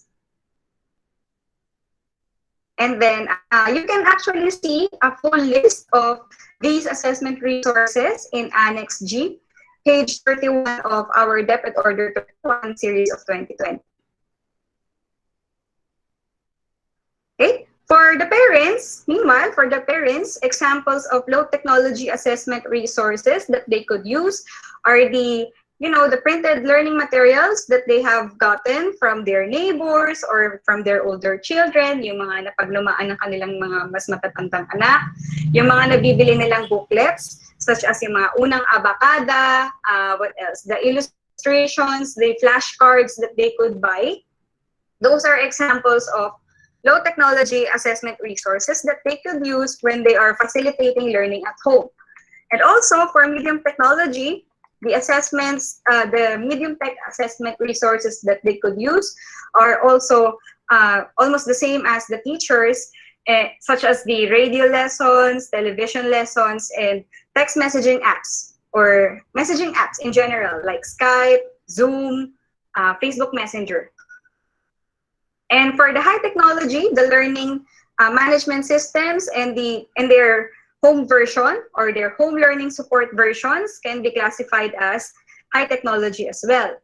The SIM cards which were provided by the local government units, of course, we cannot use a SIM card without a cell phone. So definitely that is classified under high technology. The gamified activities or the gamified quizzes that they can use in order to engage their children while learning at home, such as Kahoot, Quiz-Is, Quizlet, those applications can be classified also as high technology.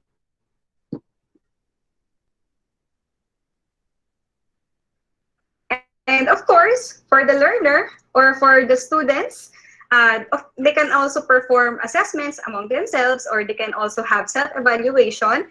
And examples of low technology assessment resources that they could use are the checklist or the printed self-evaluation tools that we may give them. What else? The reflection sheets that we ask them to write. Yung mga, what do you call it in Filipino? Yung mga malayang pagsulat. In English, diba, we have the essay writings, or we ask them to write essays. So those are under low technology assessment resources. Then for medium tech assessment resources, the e-journals, or whenever we ask our learners to write blogs, or whenever we ask them to respond to forums in websites or in learning management systems, they are examples of medium technology. And of course, the massive open online, which are offered by institutions or open universities, those are under high technology. So the TED Ed, what else? The ones that they can see in YouTube, Professor Dave Explains, those are under high technology.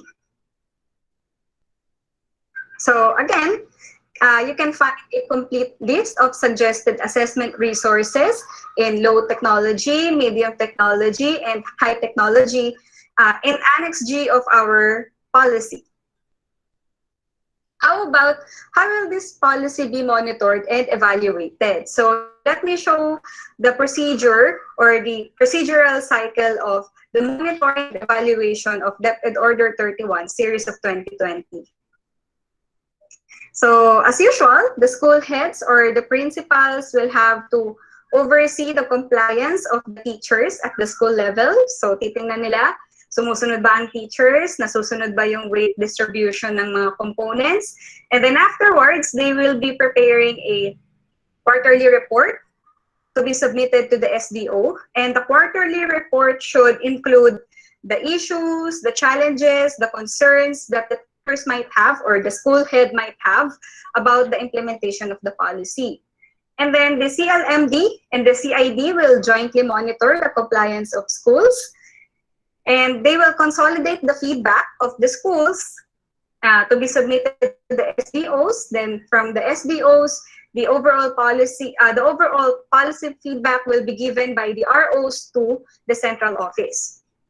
The central office, through the Bureau of Learning Delivery, Teaching and Learning Division, will evaluate the policy, what else is needed to be added, or if there needs to be a revision in the policy, then we will see, depending on the feedback of the field, of course. And that's it. I will see all of you in the Q&A session. Thank you very much po.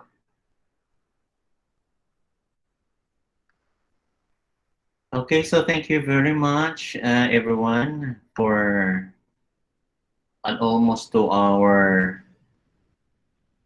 listening to the video presentation. So if you have questions, ma'am and sir, please post your questions at the chat box so that we can read the questions and we will try to answer or respond to your questions immediately.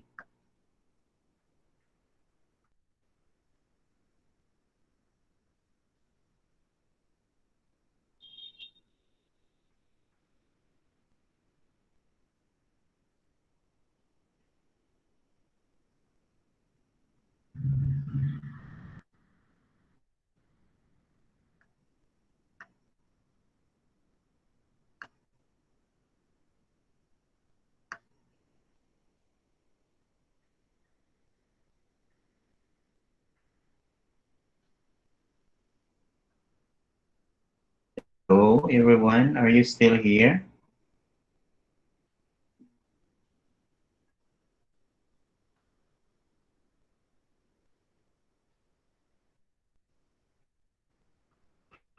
We are now on the open forum part of our orientation. Actually, we still have slides for the summative test.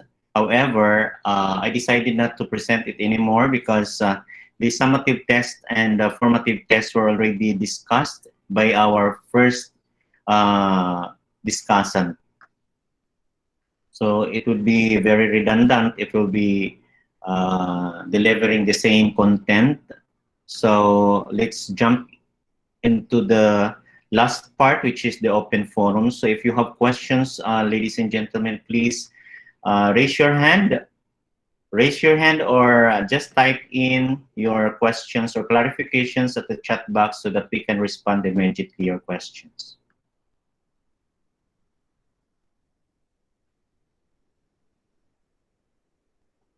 Hello.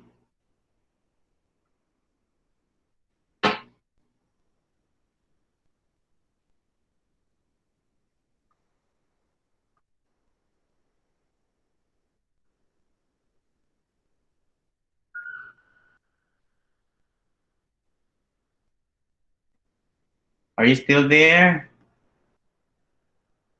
Yes, sir. Still listening, sir.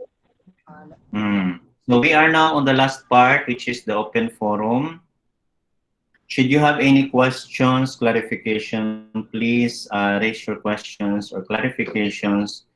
You can raise your questions by just opening your microphone so that you'll be acknowledged, or you can also write your questions at the chat box.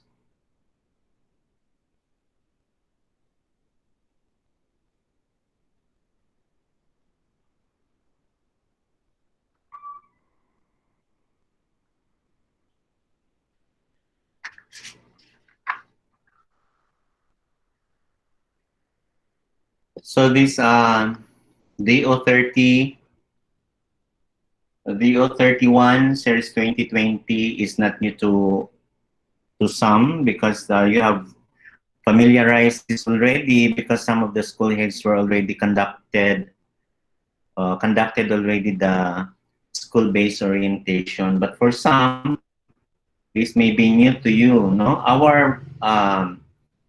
our purpose of having this reorientation or orientation is for us to have the same level of understanding of this RO, of this DO31, and on how are we going to provide feedback on the effectiveness of these new guidelines, interim guidelines, versus our own practices, no? Because we already have on the end part of our first quarter, and we are expecting that school heads and teachers in our district are already using some of the are using already this policy, you know, on the assessment. So I would like to hear from all of you or for any representative from schools about your reflections or insights on the different content that were given or delivered by our two speakers this morning.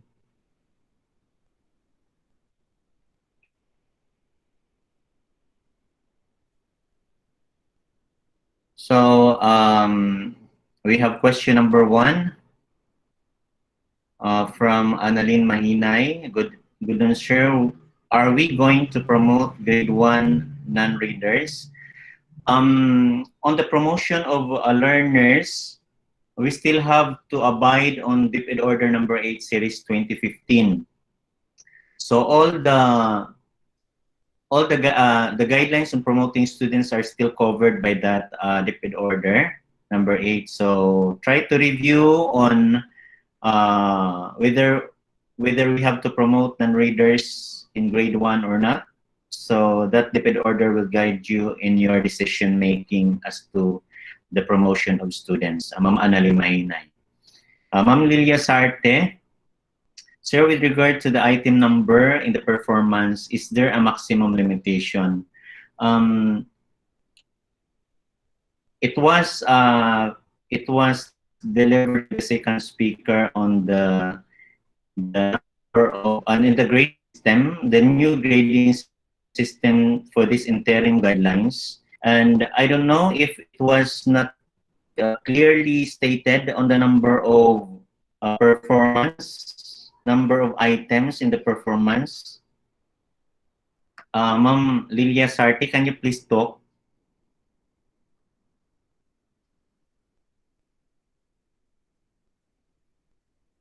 Sir John, can I answer? Hello. Hello, Sir John. Can I answer? Yes, sir. Yes, sir. Thank you, sir. Okay. In other way around, Kibaliba, I have shared kayo na sa iyo sa summative test an identified number of allocation per grade level. So we have for key stage 1, 2, and key stage 1, grade 1 to 3, we have 10 items. Grade 4, 5, 6, we have 20 items. For grade 7 to 10, we have 25 items. And for grade 12, 11, and 12, 30 items. So, kana siya. Then, we have also an allocation of items, number of question per grade. So, we have level 1 type of questions, level 2, and level 3. So, for level 1, that is 30%. Level 2 is 50%. Then, level 3 is 20%, total 100%. So, example, grade 1, 2, 3. So, ano yung question sa level 1? So, ka 30% naman na, di 3 kabuok questions na level 1. Pagka level 2, 5 questions. Then, level 3, 2 question. Total of 10 items ra sa sa summative test per grade level.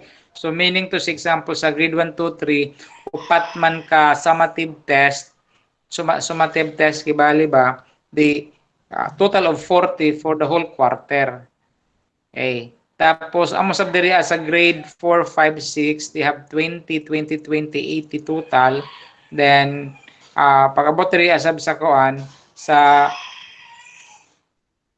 grade 7, 8, 9, 10, they have 25. Then, sa 11 and 12, 30. So, kana kibali ba? It's because ato tag-control ana kibali for the academic is kay para at least na ay makita kibali ba na kana ra kibali kay para dili na bugatan si teacher pag construct na number of items per grade level. Kay nakita na ako sa iban, like for example sa si kahapon sa presentation, naghiman ako na sila ng summative test si grade 1, 30 items. So mahitabo kibali ba na upat ka summative test in every quarter ka minimum, may man 100 total numbers 120. So taglong pa, let us have to be flexible in this time. Amo tagtawag ay academic is kay para dili ta mentally block, ma-consider natin mga teachers para ma-listen ang trabaho ng teacher. So kana kibali siya. So hoping makapresent palihog na to i-present siguro tong table na taghatag na nila Sir John. So I am now presenting the table, sir. Just a point of clarification, because the question was on the performance task. So is this also the number of items articulated in this table maybe also applicable to performance task, or this is just only for the paper and pencil test? I see. Very good question, Sir John. Oh, nakuha na ako. Ang sa performance task, clarify na to, nasa DepEd Order number 31, ang pinaka-maximum, minimum kibali na performance task sa himuon is at least 4 the mga performance task. Upat ka performance. Minimum na nakibali. Kung gusto siya ng hamok, depende kibali ni teacher. Sa taglaw nga kaina na depende sa applicability, sa resources, sa bata, sa ginikanan, kung naiidya kakayahan na mag-perform ana, ato man naghihapon i-consider. I-contextualize na ito ang mga materials para at least dili mabugatan. Now, paghatag sab nato ng grado sa bata, dili na kung mulong ka na 10, 20, 30, 35. Depending gihapon sa teacher. Kay example, kung adara kibali magpakulik ng different type of leaves, pagkatapos 50 points dazon siya. Pagkatapos dari tagpa luto ng hot cake na may mga gastos pa, 10 points ra kibali ang total. So, ang performance task na grado magdepende na sa teacher. Liwi kibali ni teacher kay dumdumo na to amanhara na paagi na taglong pa makabira-bira, makabinat-binat kita sa ato mga bata kung pasar o dili ari sa performance. Okay? So kana kibali siguro Sir John kay para at least na common understanding nato sa mga teachers. Okay, sir. Thank you very much, sir. So it was very clear that we only have a minimum of 4 performance tasks every quarter. So since this is a minimum, we can exceed the minimum. We can have it 5, 6, or more than that, depending on the context of our learners. Okay, so the number of items, it's up to the teachers or how many items, sir? How many items is designated for every performance test. So depende sa context. Okay, so let's proceed to the next question. This is not actually a question, this is just a request by Ma'am Hasil Aguilos. Actually, we have, your school heads have already hard and soft copies of the DepEd Order number 31, series 2020. So you can get hard copies from them, no, so that you can look into the data or information that you need, specifically on the topic on grading procedures. So na-added to yung mga sample, even rubric na-added to. So just download all the attachments in DepEd Order number 31, Series 2020, so that you can fully understand this interim guidelines. So another question is during giving remediation, this question is coming from Adeline ESPINA. Remediation to the low-performing pupil after giving the summative, it necessary to follow the test item allocation in written form? I will repeat the question. Sir, during giving remediation to the low-performing pupil, after giving the summative test, is it necessary to follow the test item allocation in written form? Okay. Thank you very much, Sir Jan. Thank you very much, Ma'am Adeline, for that particular question. We're going to give follow-up naman sa ato mga bata, no? Not physically, but can be virtually. Oo, himo ang kibali nato gihapon. Pero taglong palita sa tag-start na ako, let us have to considerate kibali with our situation. Knowingly kibali ba nasa situation sa ginikanan, thereafter kibali si parent gani mismo di gani makabasa, di gata maghatag ng technical assistance, pagkatapos ato pakibali ipiit ang bata. So, pero but again, another way around, kung ma-okay na kini mga lockdowns, we can have the follow-up sa bata. We can have our home visit kaya para at least ma-comply ni JAP. Now, pananglit, di ba saksay na nilaong kibalik kayo na dito sa situation, sa presentation, they can have their practice, they can redo sa kana na task kung dili pagazud ma-achieve. That is why, again, taglaw pa na ako na to flexibility sa pagkakaroon, kung dili pa man gani kaya ng bata na mahuman pag-answer sa modules, give him time, her time, kibali ba, to answer that one. O, ya pa man ta magdali, kaya pa man, ladyo pa man kibali ba. Pero again, naagapon to sa likod to push them, then to follow up them para high-repeat na kibali sila. So, again, we're going to have follow-up kibali ba after kibali sa assessment, sa summative test. Okay na, Sir John? Okay, sir. So thank you very much, sir. I hope, Ma'am Adeline, your question is being answered. No, just want to reiterate that after the summative test, if the student is failing, then dito gani kanina sa discussion, we should not wait, no, for the summative results to be released, no, para kita mohatag og intervention.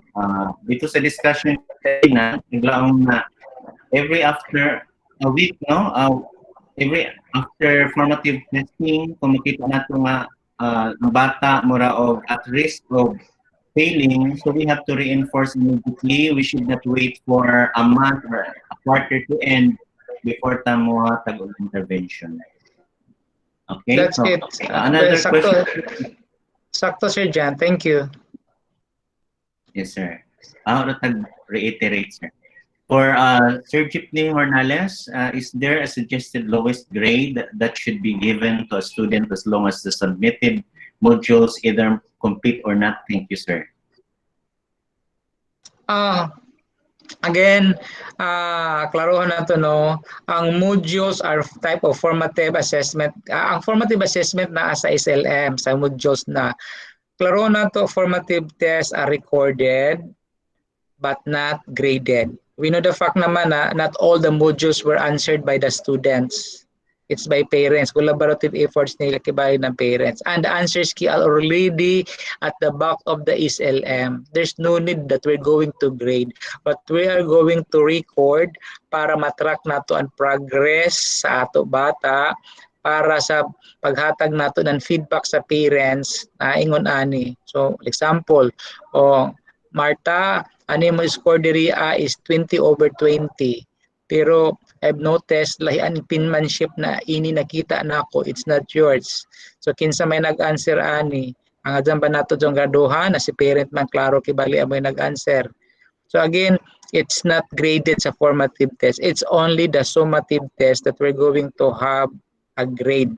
Recorded siya pero dili siya kung graded para laman nato ma-pass makita ang progress and accomplishment na nag-comply gayud ang bata sa ng mga modules. So kana siguro. So hoping na nasabtan kibali dyan na napaagi.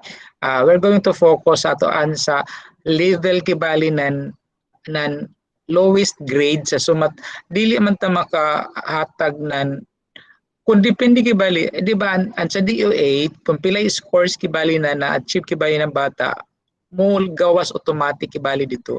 We're going to use the E-class record again. Pero sa di ba na written test, na performance task, na ay quarterly examination. So i-default nato ang quarterly examination, i-zero nato dito pagkatapos mo focus na diri sa written sa sa kuan. Kaya mo automatic naman sa pag compute ko ni pilay sa grado sa written sa performance. So kung dili ma-revise ibali nato E-class record, we can have contextualized o naman siya. Din ma-follow ta sa DO8 gihapon kung pilay transmutation equivalent ibali dito as a score na achieve na score. Okay? So kung mula ko ng failing grade, mula ka man ng failing it. Actually, mangol sa depend order kibali ba dito mo at reframe gyapon sa DO8 kung ma-fail kibali ang bata o dili. Oo. Naman dito naka-anchor man kibali ka dito.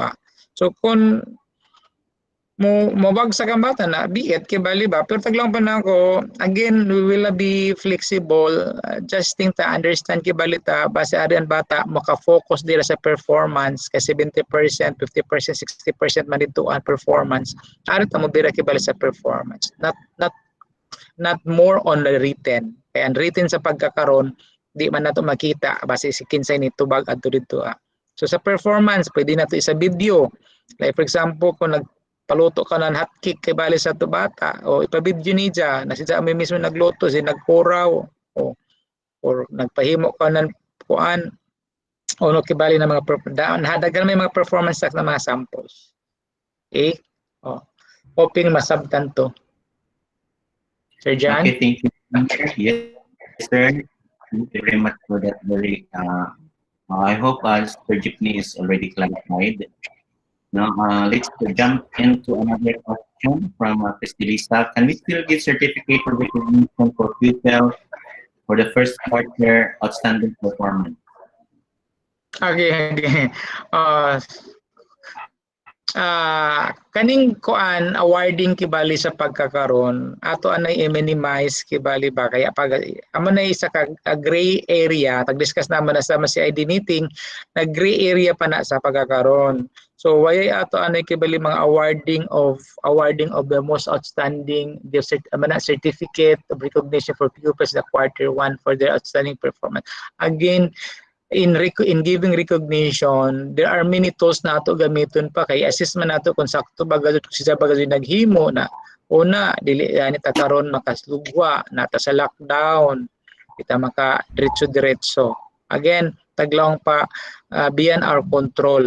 So sooner or later, waya pa taglong pa mga special awards kay ani nato. Let us have to focus kung kinsa. We can give appreciations sa mga appreciation sa kibali anay nato na ini congratulations ini na bata naka-complete na ng modules kanina bata na anay sa mga performance kana sa simple ra anay pero mulong tanan certificate for outstanding performance kasi ma-deprive ani ba ng mga bata na wayay ila gani sila maka-perform kay wayay ila mga equipment kay ila mga gadgets wayay ila mga resources sa ilabayay ito ara sa talipudumdum nato ato mga resources na ara sa eskwela nagdependan parents nato kung ano na ay resources sa eskwelahan.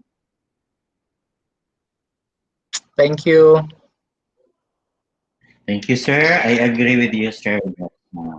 Basin mula ang first honors nanay ni Lucy. Second honor Yaya ni Christy.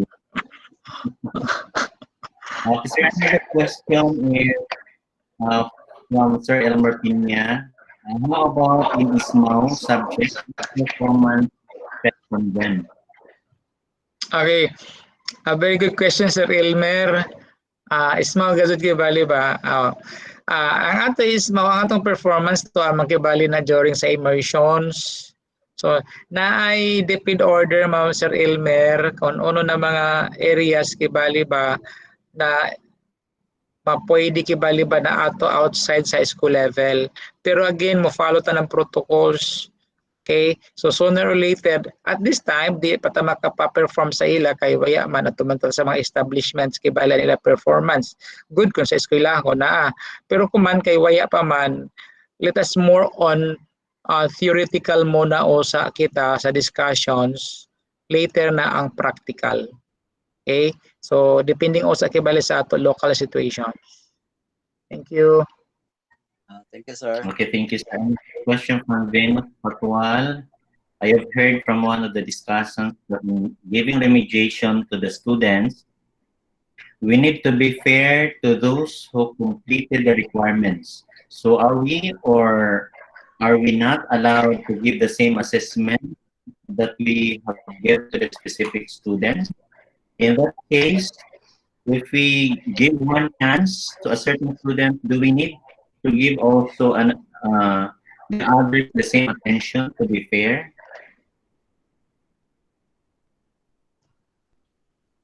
Ma'am Venus, can you specify the questions? Are we going to, ano mo pasabot mo, hatag ba ito ng same questions sa ato mga bata or we're going to make differentiated type of test? Good morning, Sir Lope.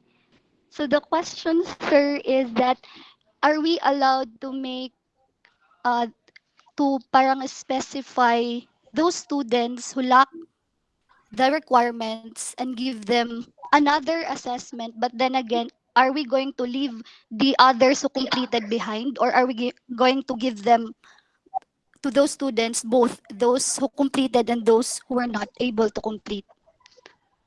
Okay.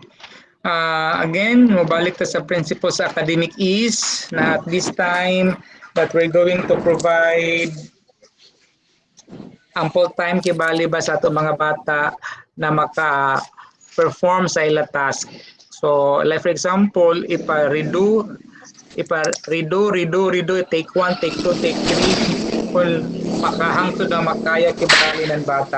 To be fair kibali sa Zaija. Kita sa to give chance to this pupil, to this student kibali pa na maka-comply kibali sa mga requirements. Although, anato competency is standard, anato performance dili sa depending kibali sa availability dili jud taglong pa standard kibali sa pagkakaroon, pero anato competency sa nato amo may sundon kibali nato standard man kibali adto.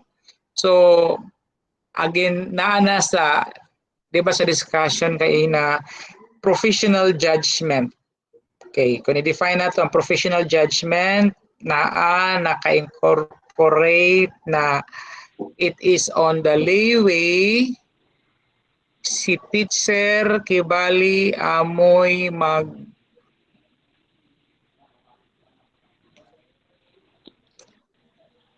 okay. Ako ibalik ko ulit meaning ng professional judgment kay para mas maklaro nato.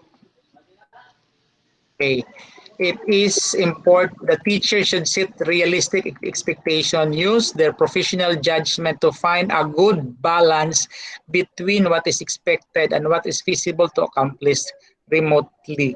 And again, klaro nato diri that the teacher must exercise professional judgment in carrying out like in summative assessment and performance task, and giving enough opportunities to learners to practice and to redo their work whenever necessary so they can reach their learning targets with at least amount of pressures.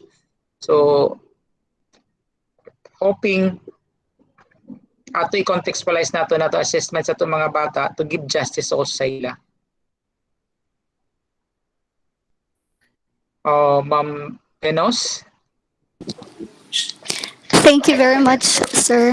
Thank you, sir. So, are we allowed to still utilize the assessment that we made already? Or Okay. Now, sige, mabalik ta sa to project dial, di ba? Ang may pasabot nimo.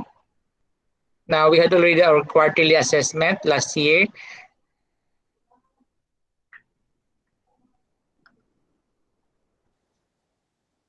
Amoy mo pasabot, Ma'am Benas? Okay. We're so happy kibali. Ma'am Benas? no, sir, the one that we made just today, kumbaga. Can I reinforce, sir? Para, Sige, sir. Oo. Ma'am Venus Patwal, in making our summative assessment, we consider the purpose of our assessment. Is it what are we going to measure? Is it the performance standard or the content standard? So if it is a performance standard, according to our speaker a while ago, that we have to contextualize our assessment plan. There should be no one-size-fits-all assessment because our students, especially this time, are very contextual. No, they have different contexts. No, some of the students have their materials available at home, while others are not. So we cannot provide them a single assessment that is to all. So in your question, whether we have to utilize our summative assessment through to all students, I believe that it should not be like that, no? Especially if it's performance task, we should have to differentiate our assessment type. So to be fair to everyone, especially students who do not have available materials. Okay. I agree with Sir John. thank you very much, Sir John. I agree with Sir John. In summative test, we can have common questions in summative test because another tagbasihan is on competency. Diba? Klaro mo na diha, similar competency ram kibalian ato taghatag. Similar na sab na SLM, another taghatag sa ila. So, we can have a generic kibali na question true to all sa ato written test. Pero pag abot diri sa performance task, kani gihapon na performance anato ipa-perform amo na competency level ana. Pero sa imo instruction ibutang nato didto kung unoy dapat substitute na himuon nila kung waya ini na resources para sa ila, for example. So ato i-context. That is why sa ato profiling sa ato mga bata nahibayo kibalik kita kon unoy kakayahan ato bata. Ila ja capability, ija resources, unoy na akibala sa ila palibot, unoy ila equipment na naa sa ila, ani ba na gadgets, ani ba waya. So ato kibali ba i-contextualize ang scenario sa kada bata. So that is why very important mahibayo kata mismo sa pagikanan ng bata o pa-profile sa ato bata para at least tuhog gihapon tanan na more na competency ila na deliver an answer pero lain-lain laman na situation. Okay? So amo dyan differentiated learning kibalisan. Differentiated assessment. Thank you. Thank you very much, Sir Lope, for that. Thank you, Ma'am Venus. Another question is, after every grading period, can we still out there and sign pupil report cards? Okay. Task kibali na ni school heads is to monitor and supervise on the progress kibali sa mga teachers. O trabaho ni teacher. Part na nila monitoring and evaluation. So pangutanan na ako, kamo mga school heads karon na ba yung card na na-print na ready tag-distribute sa nahatag na sa mga teachers? Nahahatag na ba o naka-print na ba kamo ng 18E or 137 sa mga teachers? So dapat ka na siya nahihatag na kibalik karon sa mga parent, sa mga teachers kaya para amo sa ila i-comply. Now pangutana, di pagta makahatag kibali karon sa mga parents ng card is because ya paganit ta mahuman sa quarter 1.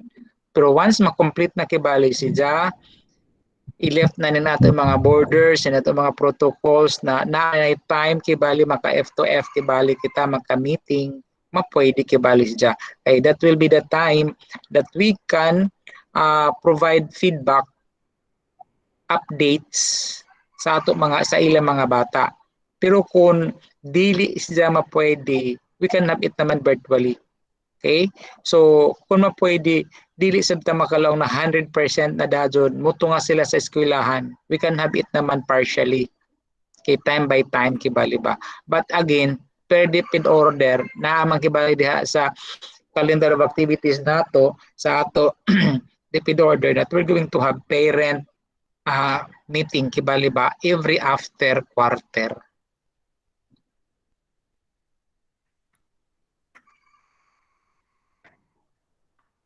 Okay, thank you, Sir John. Hope na natubag ka, Ma'am Cristelisa.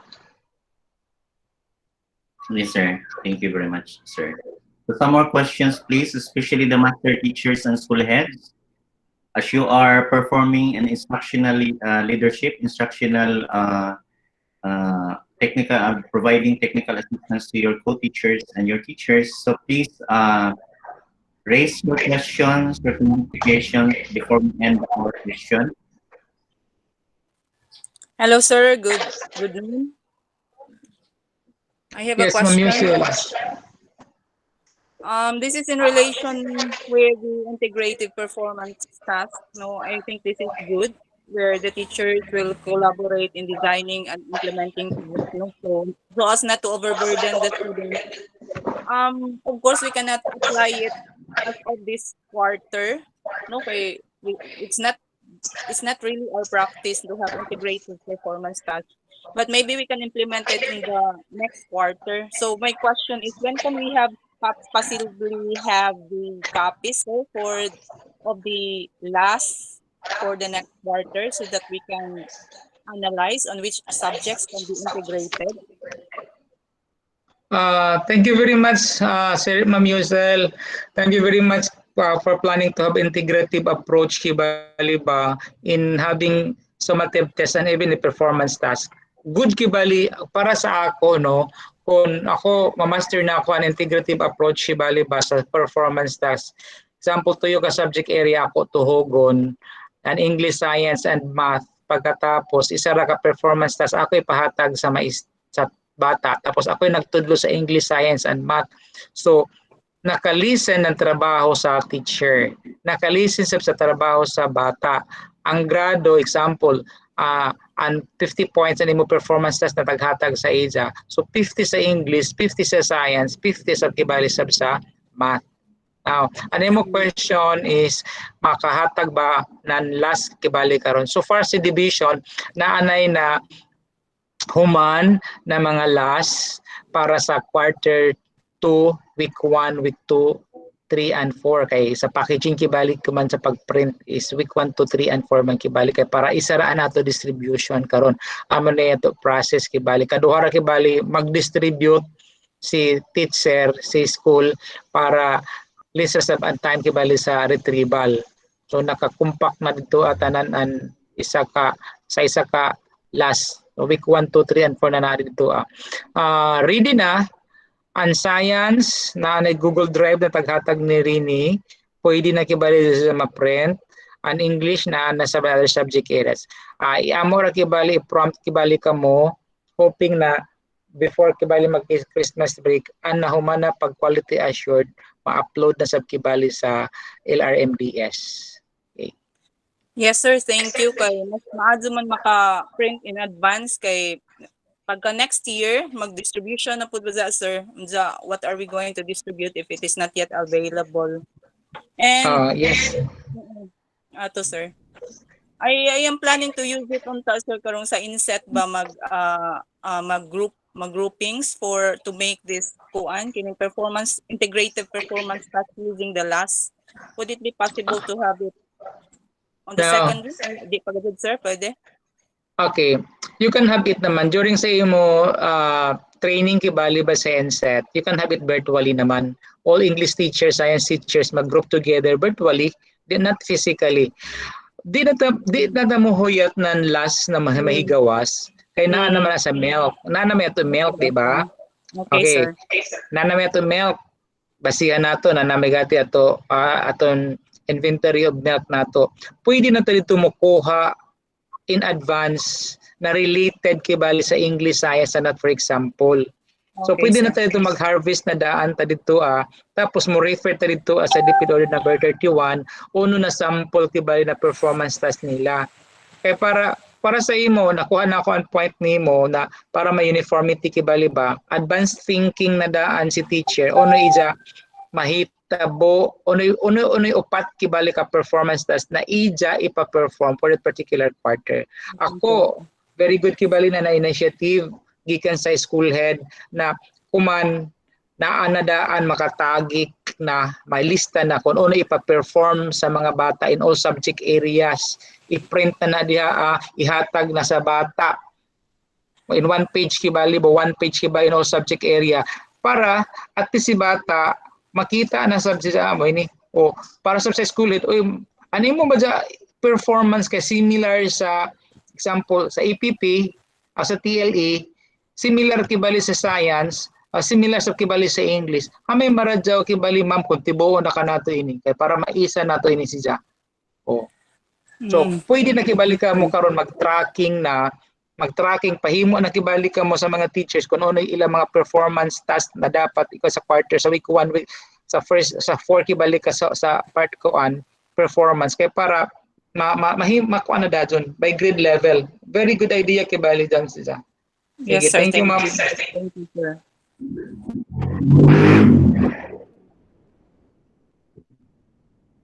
So yan naman siguro si John. It's already 12:20. Very good. Dagang salamat sa 23 na nagpabilin. Thank you so much, Sir Lopi, for standing by here in our virtual platform and for sharing your expertise, inputs to our school leaders and teachers. So to all who are still around, thank you very much for your attendance. Okay, do you have a final statement? Okay. Hoping again taglong panako kay na at the start we have these three values that we're going to incorporate in ourselves amidst this pandemic. Let us have to be innovative, flexible, understanding, and considerate. And the other one is to be resilient. Okay, so hoping that these three values we're going to have to uphold kibali. Let us have to still stand still in this amidst of crisis.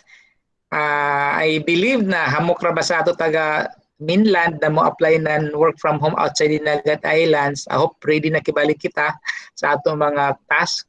Ay bili nato kay pagbalik nato sa January 9 para bata pabalikon. Although dili ta kon absent ana kay naka-apply man tanan work from home pero kinahanglan kung naata sa ato mga kaugalingon na mga ECC or ato mga panahita i-quarantine na isa mahimo sa mga bata. So hoping Ma'am Charito nagsabit na kamo sa EDU consolidated in endorsement ng all teachers applying for work from home outside the Nagat Islands kay para makuan. So far gibali sa as of this time it's only Tubaon district submitted and it was already signed by Ma'am Philly para maka-move na sab si mga teachers na especially na mauli sa mainland. So thank you very much sa Edu tanan and we miss you ano sa bata magkita kagana ra ba sa Edu Libho sa Edu mga plaza sa Edu mga pictures si bali dito o Lilia ano sa mata mo Lil. Okay, so we will have a closing prayer, Sir John, prior we're going to depart. Sige sir. May I request Ma'am Elizabeth Mapatok to lead the closing prayer. Ma'am Elizabeth.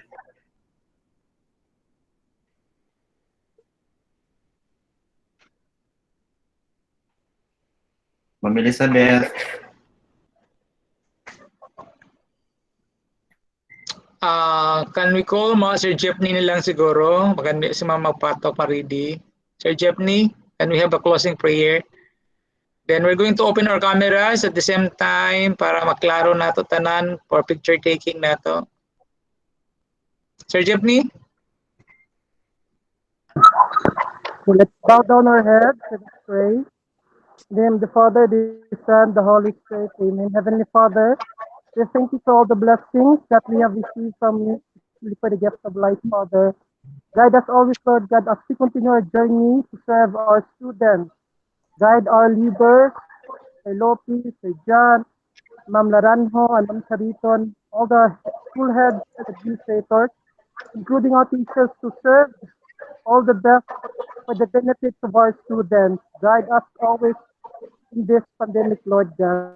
So we ask to Christ our Lord, amen. In the name of the Father, the Son, the Holy Spirit, amen. Amen. Thank you.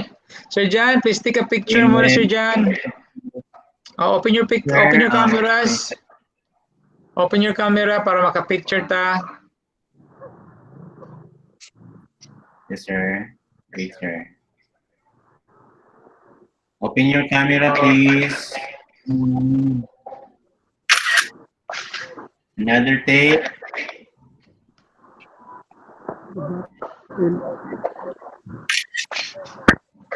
Thank you. Thank you so Have a much. Merry Have a nice day and happy. Thank you, sir. Thank you. Thank you. ALBOR National High School. Pinaskohan, sir. Regards. Bye. Regards ko sa ako asawa diha, Sir John. Regards. Regards ko sa kasawa diha. Magkakasawa diha pag naman. Nagdungan mo na ulit.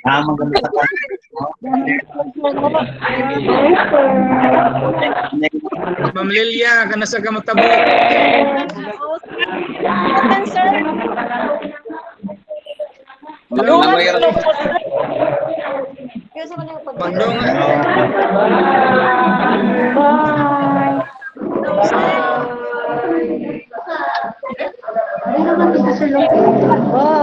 Sir Lopi. Napa, naging ikon. Di pakita, babay di ikon.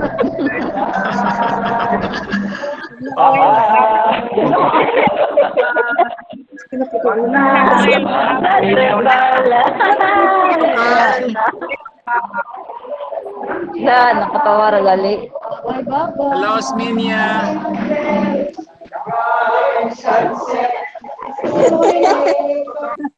Sunrise, sunset.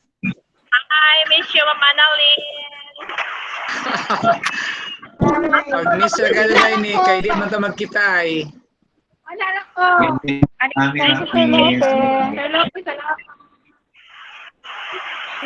John. Thank you, Sir John. Happy lunch. Maniwag ko na kita. Happy lunch, everyone. God bless everyone. Bye-bye. Thank you. Sir. Hi. Hello. Final.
Natag munisipyo na po.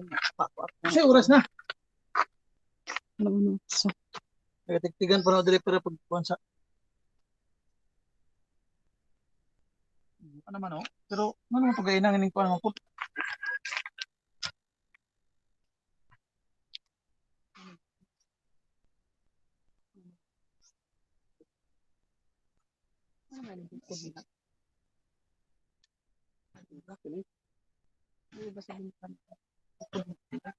Kaya sa mga ganan.